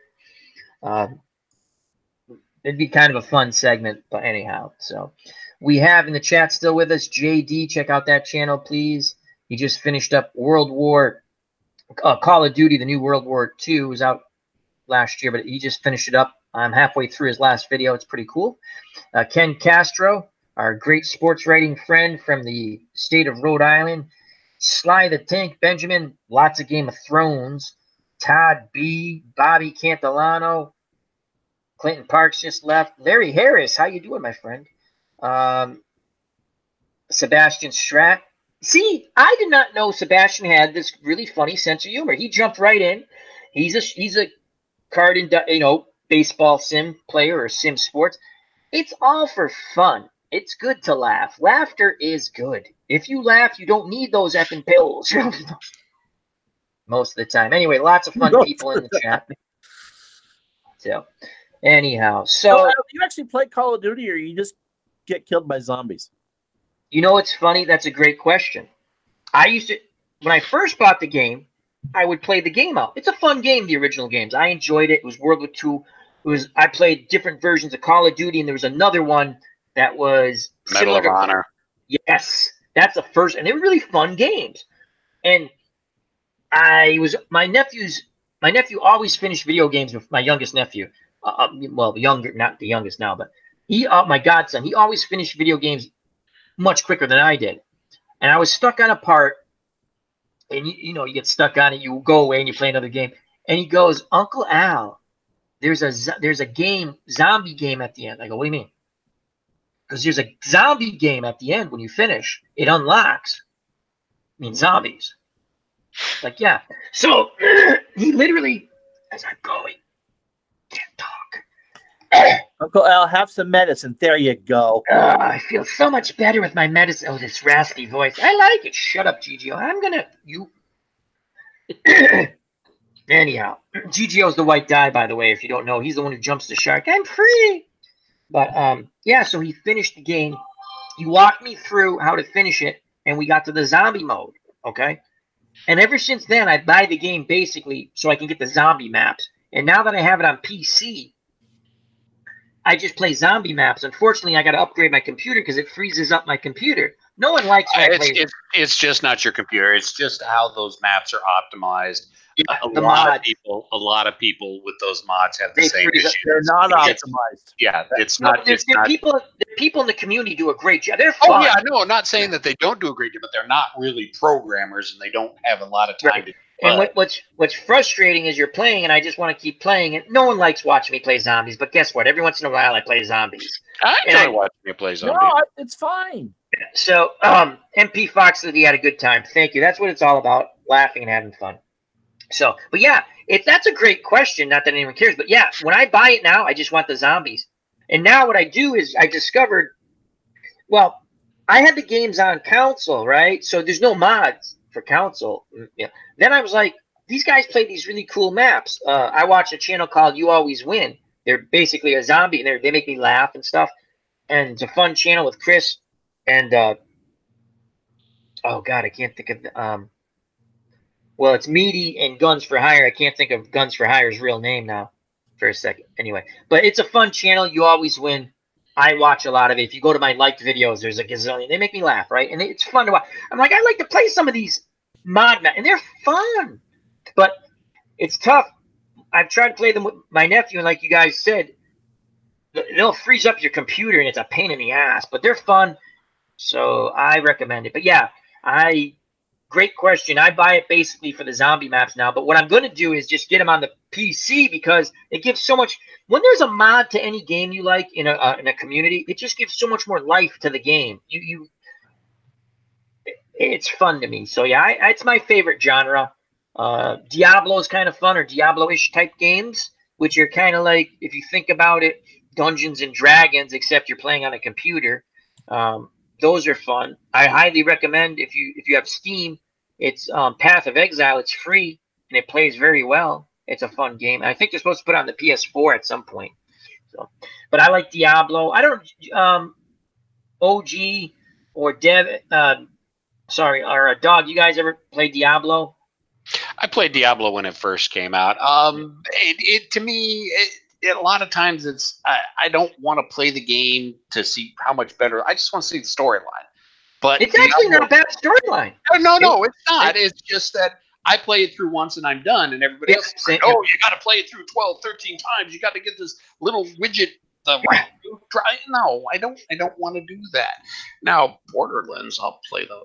And Borderlands is basically Diablo with guns. You have Borderlands 2, right? On the PC. Yes. We got to play that together. We got to play it. We got to stream it, or just play it and then stream it, whatever. That is such a fun game, Borderlands. Borderlands 3 should be out later this year. Yeah. And Beatles Eternally's in chat. How you doing? He says Grim Dawn is better. Yeah, Grim Dawn. I have that. That's a fun game. Similar Diablo type game. Very fun. I enjoy it. But yeah, Borderlands. I'm a hoarder though. I pick up everything. I'm like, I could use this gun at some point. It only does 2 damage, but my God, I want it. So, because Dog, it's Final. Is it Final Fantasy, Dog? The one I watch you play? Final Fantasy 14. Right, and that's a lot, but that's online. So he's playing with groups of people, and he's really that Dog annihilate. And the other one he plays, he annihilates things. It's hilarious. He's just so good at it. So that's fun. Those are I'm going to tell you right now. I watched Dog play Red Dead Redemption. I watched JD play Red Dead Redemption. I watched Phil the Issues guy play some Red Dead Redemption. Then I played a little bit. It did not capture me like the first one. I'm not talking about their streams. I love their streams. The same thing overall, and I love because I love the interaction. I like the way they play. I'm getting to the point. I like the storyline, but I don't want it all. I just want to. Here's the thing, like Left 4 Dead, you pick up the game and you can just play. Just play. I'm gonna finish Red Dead Redemption 2 because I bought it, and I do like when you get to the action stuff, I enjoy it.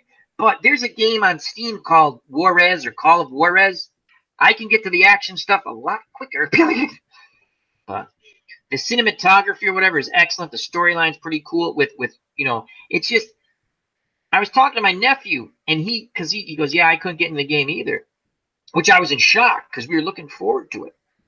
It's just me. I enjoyed the streams that everyone did. I was there. I watched. I don't go there if I don't like it. It's just fun. It did. You know what it is? Too much story, not enough shooting. Here's it with me. I remember Batman with with Jack Nicholson as the Joker.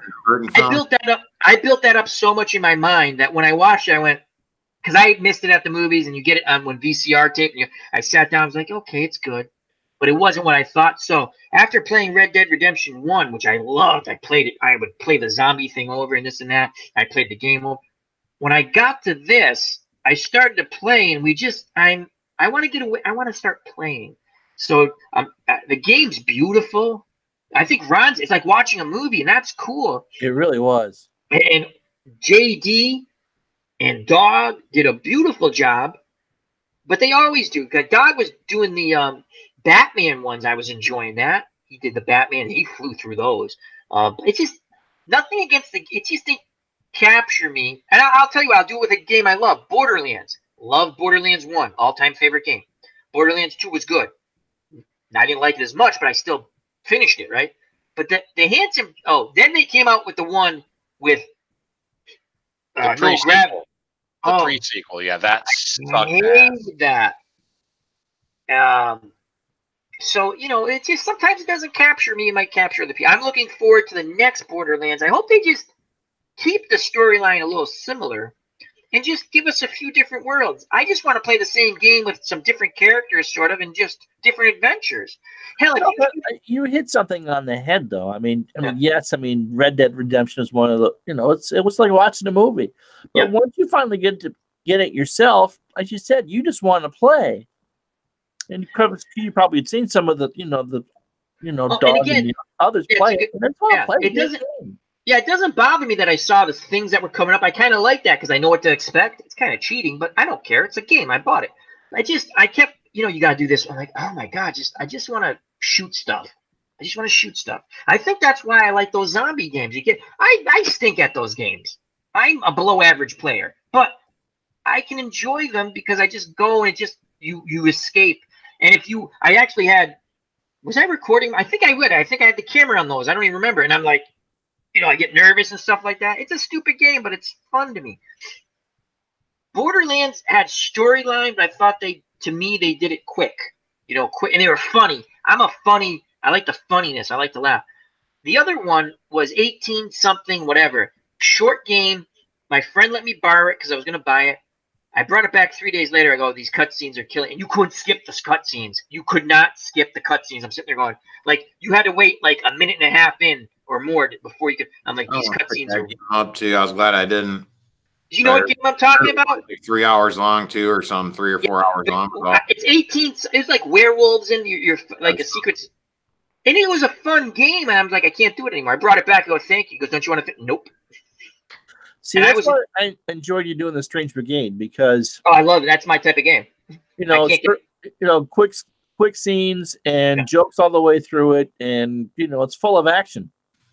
And I have to know that's my type of game. I have to stop. I'll purchase games and I realize I made a mistake. It's not my game. And, oh, well, I purchased it. But, Ron, you're right. My type of game is I want to laugh. Now, if you put like it's goofy stuff.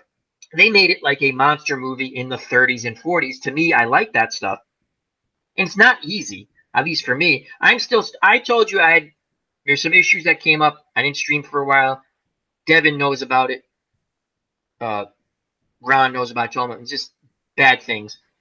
I'm not going to go through it because I don't want to go through it. But it's done. So I tried to, because I was home, I said, let's get my mind off stuff, right?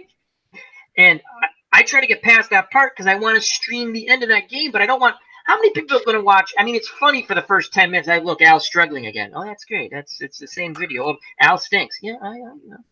But we might do some tomorrow. I don't know.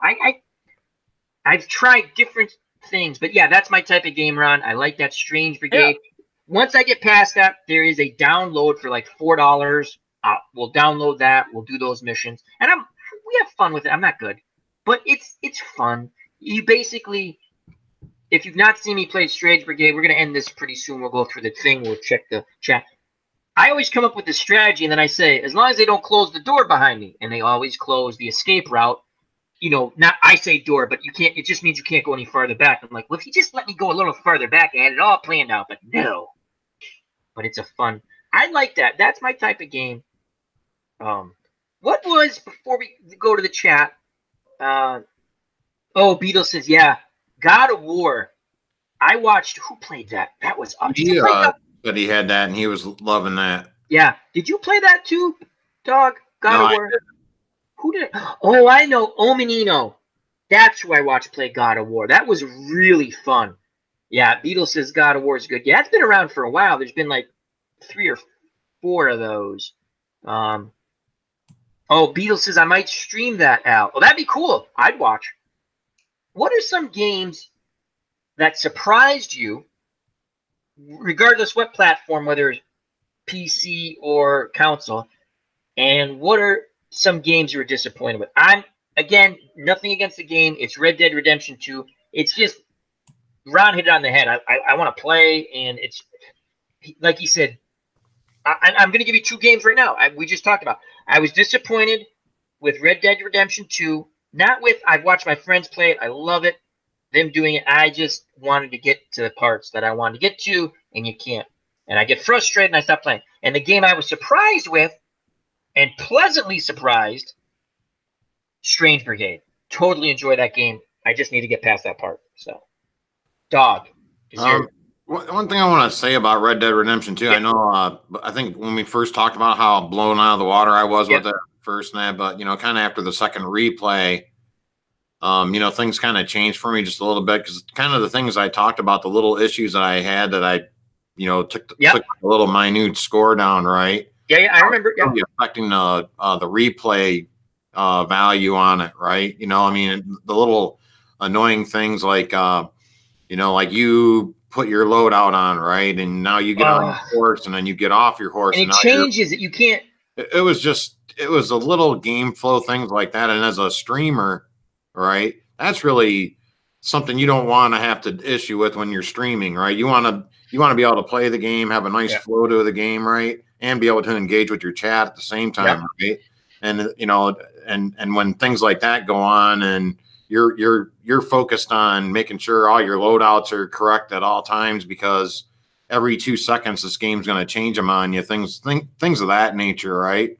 So that's what kind of made it for, you know, after that stream I did, that was my second playthrough, but I did the online. Yeah.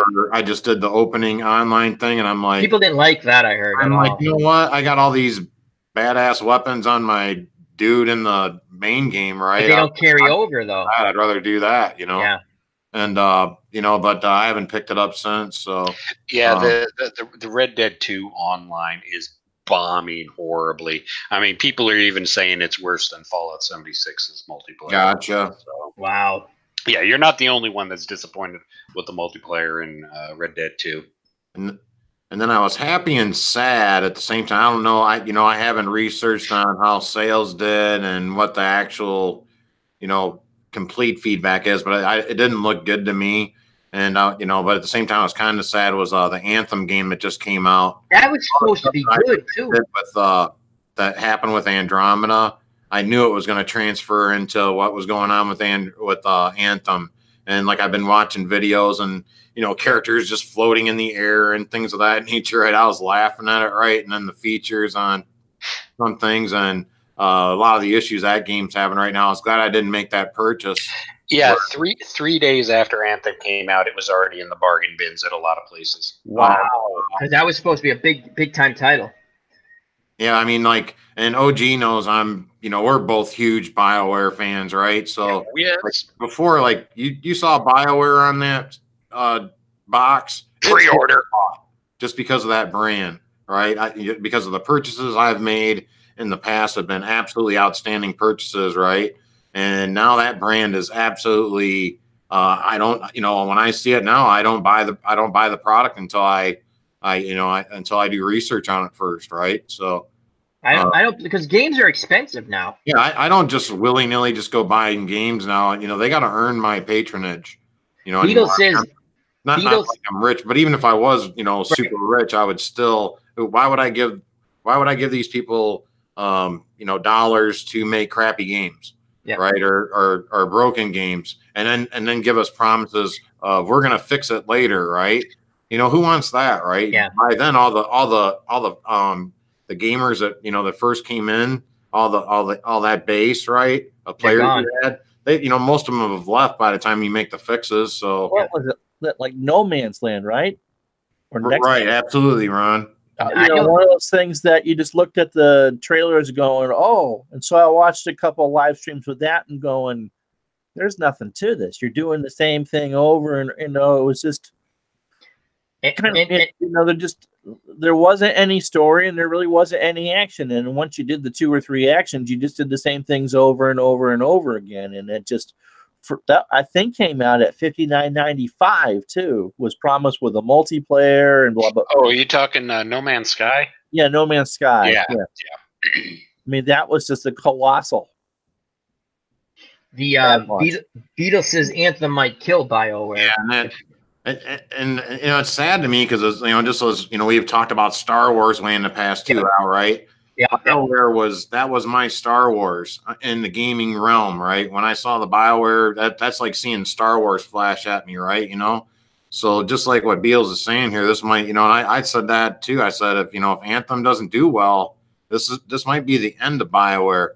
And the only thing you know, my hope is that BioWare just says, you know what, you know, if Anthem goes down, but they have one more chance to make some, you know, make a Mass Effect 5. Do something to bring Shepard back if you have to. If you have to make a Mass Effect 2-esque kind of game to kind of make everybody kind of happy, but, you know, with the technology we have, things of that nature, but make a freaking Mass Effect game, man. And you know, the folks would come back for that. Right? I mean, that's the only way I would think of, you know, if I was to try to save BioWare right now. And you know, that's what would bring me back. So so what keeps you going back to the Final Fantasy 14? What makes that enjoyable, and why don't you think, again, all video games are sort of the same, the ones you like. It's kind of the same, like Borderlands. I love Borderlands. It's the same stuff, but they do it in a way that I enjoy. So, you know, I always buy a Borderlands game. I bought the one I didn't even like. I was like, I don't like it, but, you know, that's my fault. Because you guys hit real good points. We're going to end soon. But like I said, I want to get into the action. I want to play. What keeps you? I've watched you play your Final Fantasy 14. I enjoy it. I enjoy it because you enjoy it. I've always said that. I enjoy people who enjoy what they're streaming. But what keeps you going back to the game? Because, you know, you're doing missions. Just if you want to tell us about that. Because that's a fun game. You play it a lot. What I love about it too, Al, is you know, again, yes, I'm actually having fun when I'm playing the game too. Yep. And but at the same time, I'm one of those players that every single dungeon I run, every single monster I'm fighting, even if I'm goofing off or something, there's something in my brain that's trying to say, hey, we could have done that better. We could have, you know, we missed this move here, right? That would have maximized my damage at this point, right? I should have done this better, right? There's a lot of thinking and things of that nature that I like. It's almost like a ton of strategy in it, right? And the community's great. You know, it's important RPG, right? So it's what do they call that? Massively multiplayer online. Yeah, MPs, whatever. Massive multiplayer RPG thing. I mean, if you want to be, you know, if you want to be like a fighter, things of that nature, right? There's different options of, you know, what types of jobs you want to do, right? You want to be a magic user or a non-magic user, right? If you want to just craft stuff, right, or just go fishing, you know, or just stand around and dance at times, right? There's that. I mean, it's just like in their communities and things of that nature too, just like, you know, anywhere else. So, but yeah. That makes you see that again. Key points here. Again, everyone thinks it's common sense, which it is. But you know, people who've gamed, you bought a game and went, "I'm not having fun." But you stick with it a little while longer because you paid for the game, and that's the way I felt about Red Dead Redemption. Finally, I'm not having fun. I don't want to play it. What was a game that surprised you, dog? Besides, you were surprised by how bad Anthem was, but what was something that surprised you that was good? Was it the Batman stuff that you just did recently? Because that was an older game, right? Or did they revamp You that? know what, Al? Actually, you know what? You hit the nail right on the head. That's a great one. 'Cause I was having a rough time trying to think of one that I thought was going to be. I usually don't purchase a game that's going to, that I think it's going to be bad, right? Yeah. I mean, No one does, but right? That's a tough question, right? Yeah. So, but you know what? I didn't think Arkham Asylum was going to be as great as it was at the time that it came out. At the time that Arkham Asylum came out, I thought it was the greatest comic book video game of all time that I had ever played in the history of my life, right? I mean, we went back and played it through again, right? Yeah. And it's dated, of course, right? But I'm gonna go. We're gonna do the Arkham City one soon. Oh, cool! I've been doing a lot of other stuff on YouTube, but Arkham City's a lot more. I think it's a higher quality, a little more crisper, things of that nature, right? But that one surprised me at the time it came out. I didn't think it was going to be. I thought it was going to be good. I didn't think it was going to be elite. I just thought watching you play it, I thought you were really enjoying it. So that's why I brought it up. Oh, yeah, it's still fun. Yeah. So, Ron, sport or whatever game, what games have you been disappointed with? Any game. And what surprised you? Well, I can't really play anything that involves more than one button at a time. Right. So any I guess it's, if you want to go with the Red Dead Redemption type thing, it would be, I guess for me, it'd be the Out of the Park series, because it just takes so much to get something set up to actually play the game. I just want to play the game. Yeah, that's a great point. People do complain about. I don't. I understand your point. I know a lot of people love it, and I hate to knock on any game because a sports game, because it just gets too easy to get into this game sucks because of that. But I don't think, outside of actually doing fictional GM universes, I've never actually played a game of baseball on OTP in years. Yeah, it's something we've talked about. That's a good point. Where I really like it, but you're right. I wish they would put a mode in where you can sit there and go, I just want to pick any game and play it, and you give me the lineups. They should. It's just. Make it easy. Make it easy. For that. As far as games that I've gone back to whatever challenges my head, I guess would be the ones that I would like to play. There's one that I don't stream called Wall Street Raider. Ooh. And you get to run your own business, essentially. That's cool. They give you $1 billion. Go invest it. Okay, and so Ron, don't go to Florida. Oh, dear. And that's right. I'm not going to get on my plane and go to Florida and go snort Splenda football season. My big match, right? But for a sports game, replay. Replay baseball. I've been playing some of that. It's for a card and dice game. It's amazingly complex, but because it's on the computer. The other one that I'm sure Dog and Devin have heard of is EVE Online. It's a game that I would love to get into, but the learning curve on that. EVE's not a game; it's a job. Yeah, it's absolutely. What is that? I've never heard of that. What is that game? It's a space game, and you can get sucked into it like you wouldn't believe. You can. Is that the game that OG was playing? Oh, okay. No, this is an MMO, and it literally is. It's like a job. They've got corporations in game, so you can build your own starships, but you got to go out and mine the things, everything. And there are corporations that do nothing but have miners mining constantly to get in the materials so they can build these huge dreadnought ships. It's they have had actual wars in game that have crashed the servers. They have corporate espionage. There was a guy who got into who was with one guild and managed to get himself into another guild, work his way up to the CFO position, and crashed the guild. Wow. Locked everything down, stole all the assets. Now $13,000 of real money was lost in that. $13,000. And so the game is amazingly complex. The learning curve is Grand Canyon like in size, and I just want to play by myself. I really don't want to shoot anything. I want to outsmart you. I don't, because if it gets down to a physical confrontation, you look at me. Who the hell am I going to be? But that one I've tried a couple times. But yeah, so that sort of thing. And so I hear you with that. But yeah, Eve is. I mean, that's crazy. The closest thing I could come to was there's a thing called Kingdom or something, a massive multiplayer online live. Everything's live. And I'll never forget my friend Chris and I at work got hooked on that game. It's like you're playing sort of like a Risk, but you have strategy, this and that. It's like medieval, and I don't think I got the name of the game right. But you're playing all around the world, right? So one night, quick story, one night I'm doing it. You can put your AI defense up, but if you get attacked by a human player with your AI defense up, odds are they'll figure out how to beat it. But most of the time, if you're not at work. Anyway, so I'm like, it's like 3 in the morning. I make sure that all my chickens who are just magical chickens can walk through everything. I try to make them into super chicken warriors like you can't, right? I'm like, what's that? I got attacked like at 3 in the morning. I sat up till like 5 a.m. fighting off, and I'm sitting there going, I have to stop playing this game. Because we'd leave work to go to lunch, and I go tell my friend Chris, I go, check on my little village, make sure no one's massacred all my people. And because we were allies and stuff, this is kind of fun. But yeah, that's kind of, yeah.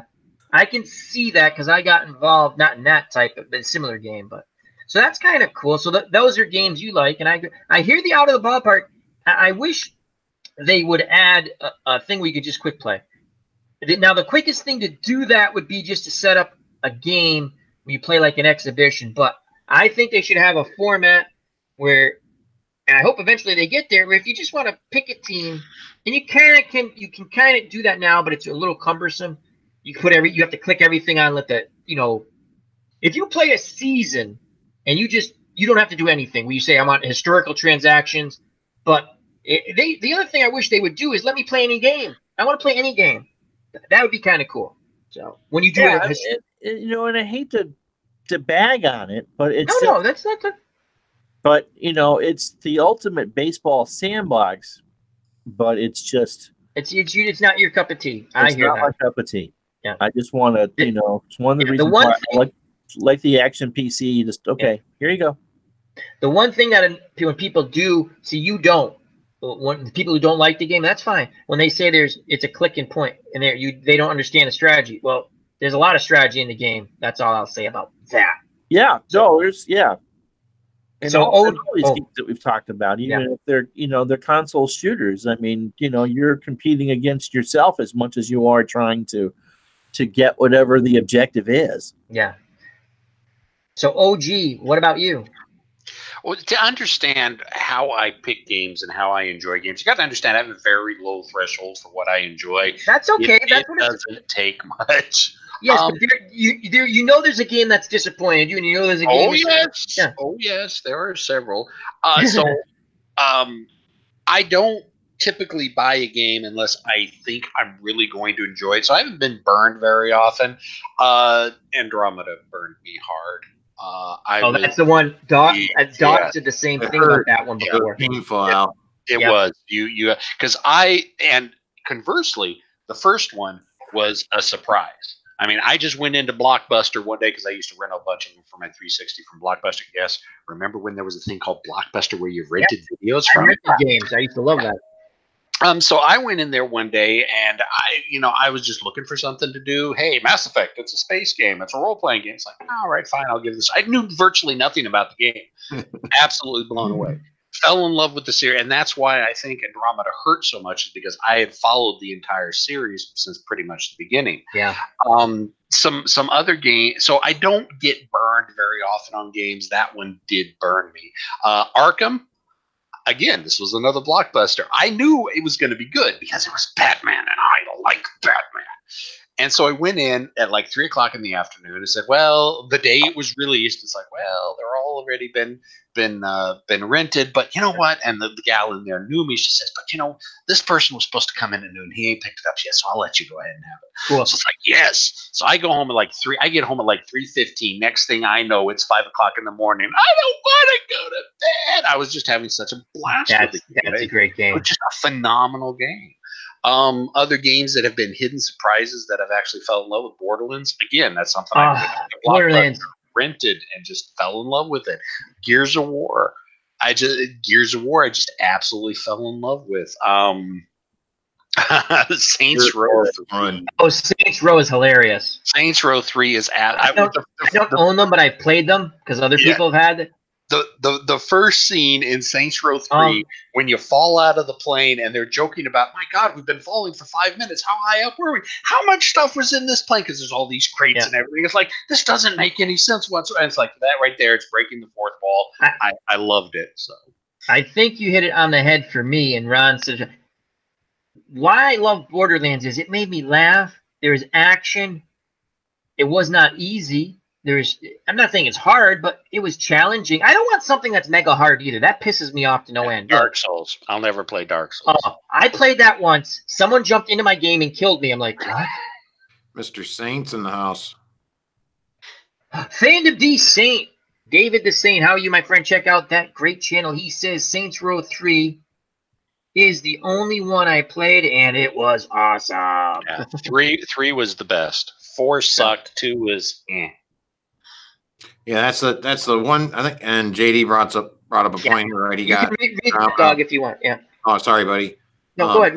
Read that. Who were you talking? I'm sorry. No, I said I was going to read JD's thing, but you're bringing it up. So. Oh yeah. I wanted to bring up this point here that he got Andromeda after they fixed the stuff, right? A lot of the stability issues that were happening and other craziness that that was painful to OG and myself, right? But overall, he enjoyed the game, right? So they didn't make a lot of those, those fixes, things of that nature. The combat was absolutely fun. You guys saw how much fun I was having, just going around, just blowing it up on insanity mode, right? And I mean, yeah, that part of it. So that's what hurt the most was like this part. You can just feel it. This could have been an absolutely outstanding game, but man, there's so much. My face is tired. And that's what I think it is. My face is tired. Horrible writing. Absolutely god awful writing. Yeah. I think when you're not, and again, there's sometimes I try to lie to myself and say I'm going to enjoy it. And I'm like, and I've decided if I made a mistake, I'm not wasting time. Life's too short. With my free time, I'm going to play games I like. I don't even care if no one else likes them. I play a game called, it's like a horror game, and it didn't do well. It's something Lost Company or something. It's like a World War I game with monsters. It's kind of an interesting concept, buggy and glitchy at times, but really fun. And when I first got the game, and I haven't played in a while, but I did enjoy it when I played it. I didn't know how to switch languages, so it was in Italian, and it was like made it even more creepy, right? And I could kind of understand some of it being Italian, but I could understand it. And then I was like, oh, this is how you switch to English. I put it back to Italian because it just made it more intense. It made it more creepy. And I'm not big into creepy, but that game I did enjoy. So there's sometimes you find a game and you enjoy. I bought a game for $3. It's a zombie game. I played a couple, but I enjoyed it for what it was. I enjoyed it. People go ahead. Another game that I was disappointed with. I watched this isn't a sports game. Watched a lot of videos, and I'll buy stuff based on videos, and I'm not even gonna get into Hearts of Iron 4, which I just can't stand. They got another expansion pack. I just passed. Yeah, Man the Guns just came out. Like, Jesus, go away. Make a game that's playable. I'm surprised they haven't had zombified Hitler take over the world yet. Anyway, Transport Fever. You ever did Transportation Tycoon or anything like that? And it's like, so the base game starts at 1850. And take care, JD. Sorry. That's all right. Everything is so slow. And so the whole point is, if you learn the game, you don't bankrupt in the first 5 years, but you got to connect towns and they're too far away. And so you got to sit there and do all this research just to get the base game down so you can build your community. So you've got okay, I'm going to take 3.5 hours on a Saturday to do this because the wife's gone and the cat's asleep on my lap and I like this sort of thing. And like, oh, and it's kind of like what we're talking about with Eve. It's too much like work. Well, come on. I'm going to spend a virtual $2 million to build this train line, and then I'm going to watch one person take it because I don't have the stagecoach correctly stops connected to it. I mean, that's just right. See, some people like that, but I agree with you. They should have different. You know what's funny? I'll bring up one and Devin's going to know right away what I'm going to bring up most likely. I'm infatuated with the Battle of Dien Bien Phu, so I'm looking for a game because I want to play the Battle of Dien Bien Phu. I'm not going to go through it all. Dog's like, please do not go through the Battle of Dien. Anyway, but it's a John Tiller. Devin says, yeah, they have a game, but why don't you download the free Grenada scenario to see if you like the game? I still can't figure out how the hell to move my troops.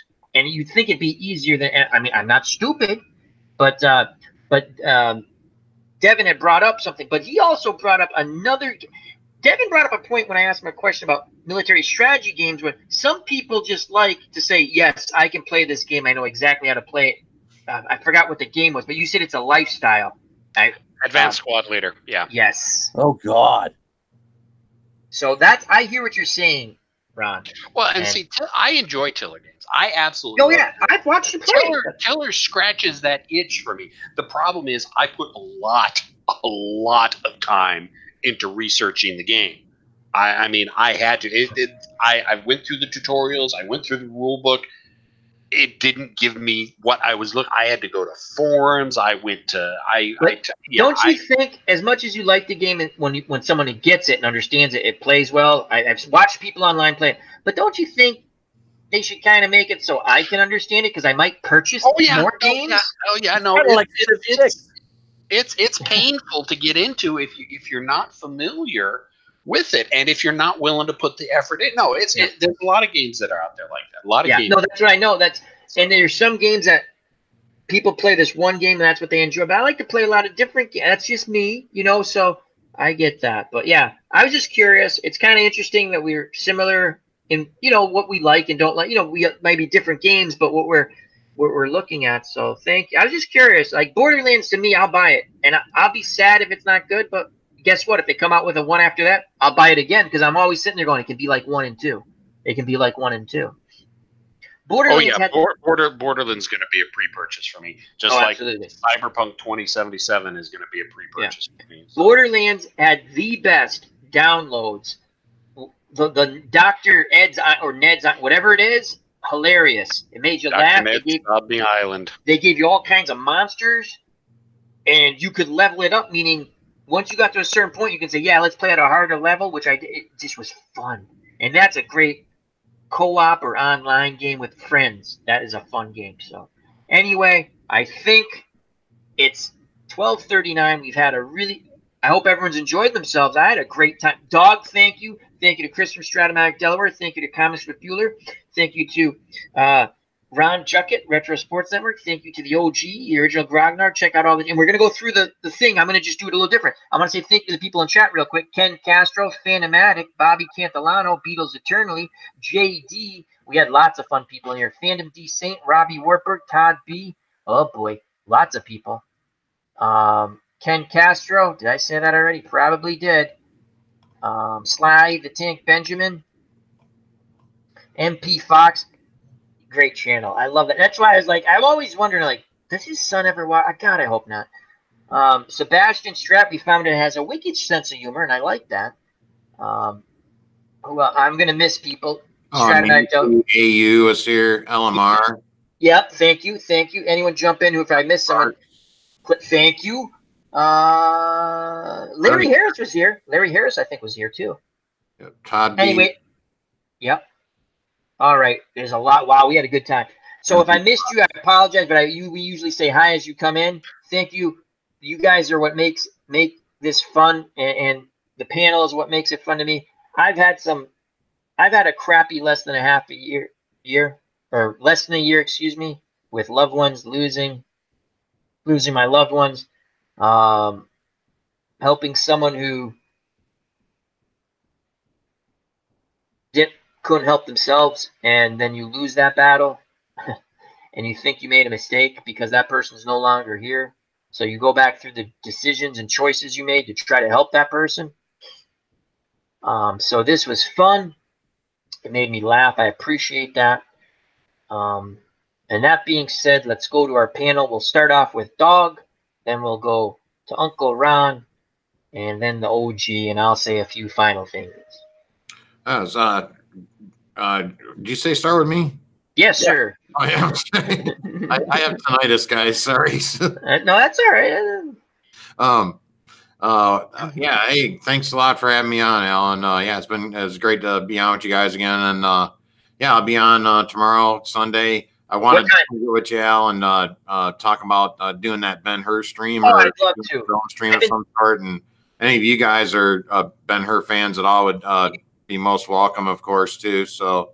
You are the most knowledgeable. You know things I don't like. You say things like, "Oh yeah, I remember that." But it'd be so much fun. I just enjoy listening to you talk about. And then it's like when OG talks about battles. I don't know everything, but all of a sudden, like something clicks in my head, and I would love to talk Ben-Hur. What makes it a great movie? Why we like it, and just why can't they make movies? And they still make good movies. But you know what I mean. I would love that. Right. I mean, on your channel, I don't care. We'll set that up. That's cool. And so tomorrow you're gonna be with Milt? Yeah, well, I'll be on the Westerosi Ninjas channel tomorrow, 7:30 p.m. Eastern Standard Time. So check out Milt. Excellent. Thank you very much, Dog. Greatly appreciate it. Mr. Ron, Uncle Ron. Well, thanks for having me on again. Now we've discovered what drugs our Sesame Street friends take. That was a fun segment. That was. So I've always enjoyed going from the absolute silly to semi-serious topics in about 4 seconds. It's always great to it's always great to spend time with you guys. So I'm glad that we all had the chance to laugh. Me too. Thank you. What's coming up? You doing a basketball game tomorrow? Doing a basketball game tomorrow. Doing the Suns and the Lakers from the 79-80 season. And who was a big player on the Suns? I'm trying to remember. I don't know if Larry Nance is there or not yet. He might have still been in Cleveland. It might have been. Or did he go? Anyway, it's going to be fun. What time's that coming on, Ron? Oh, about noontime. Good. Cool. I'll be cooking, listening to that. That's awesome sauce. Thank you very much. Anything else, Uncle Ron? Nope. As always, you're great. Thanks. Now, OG, the original Grognard.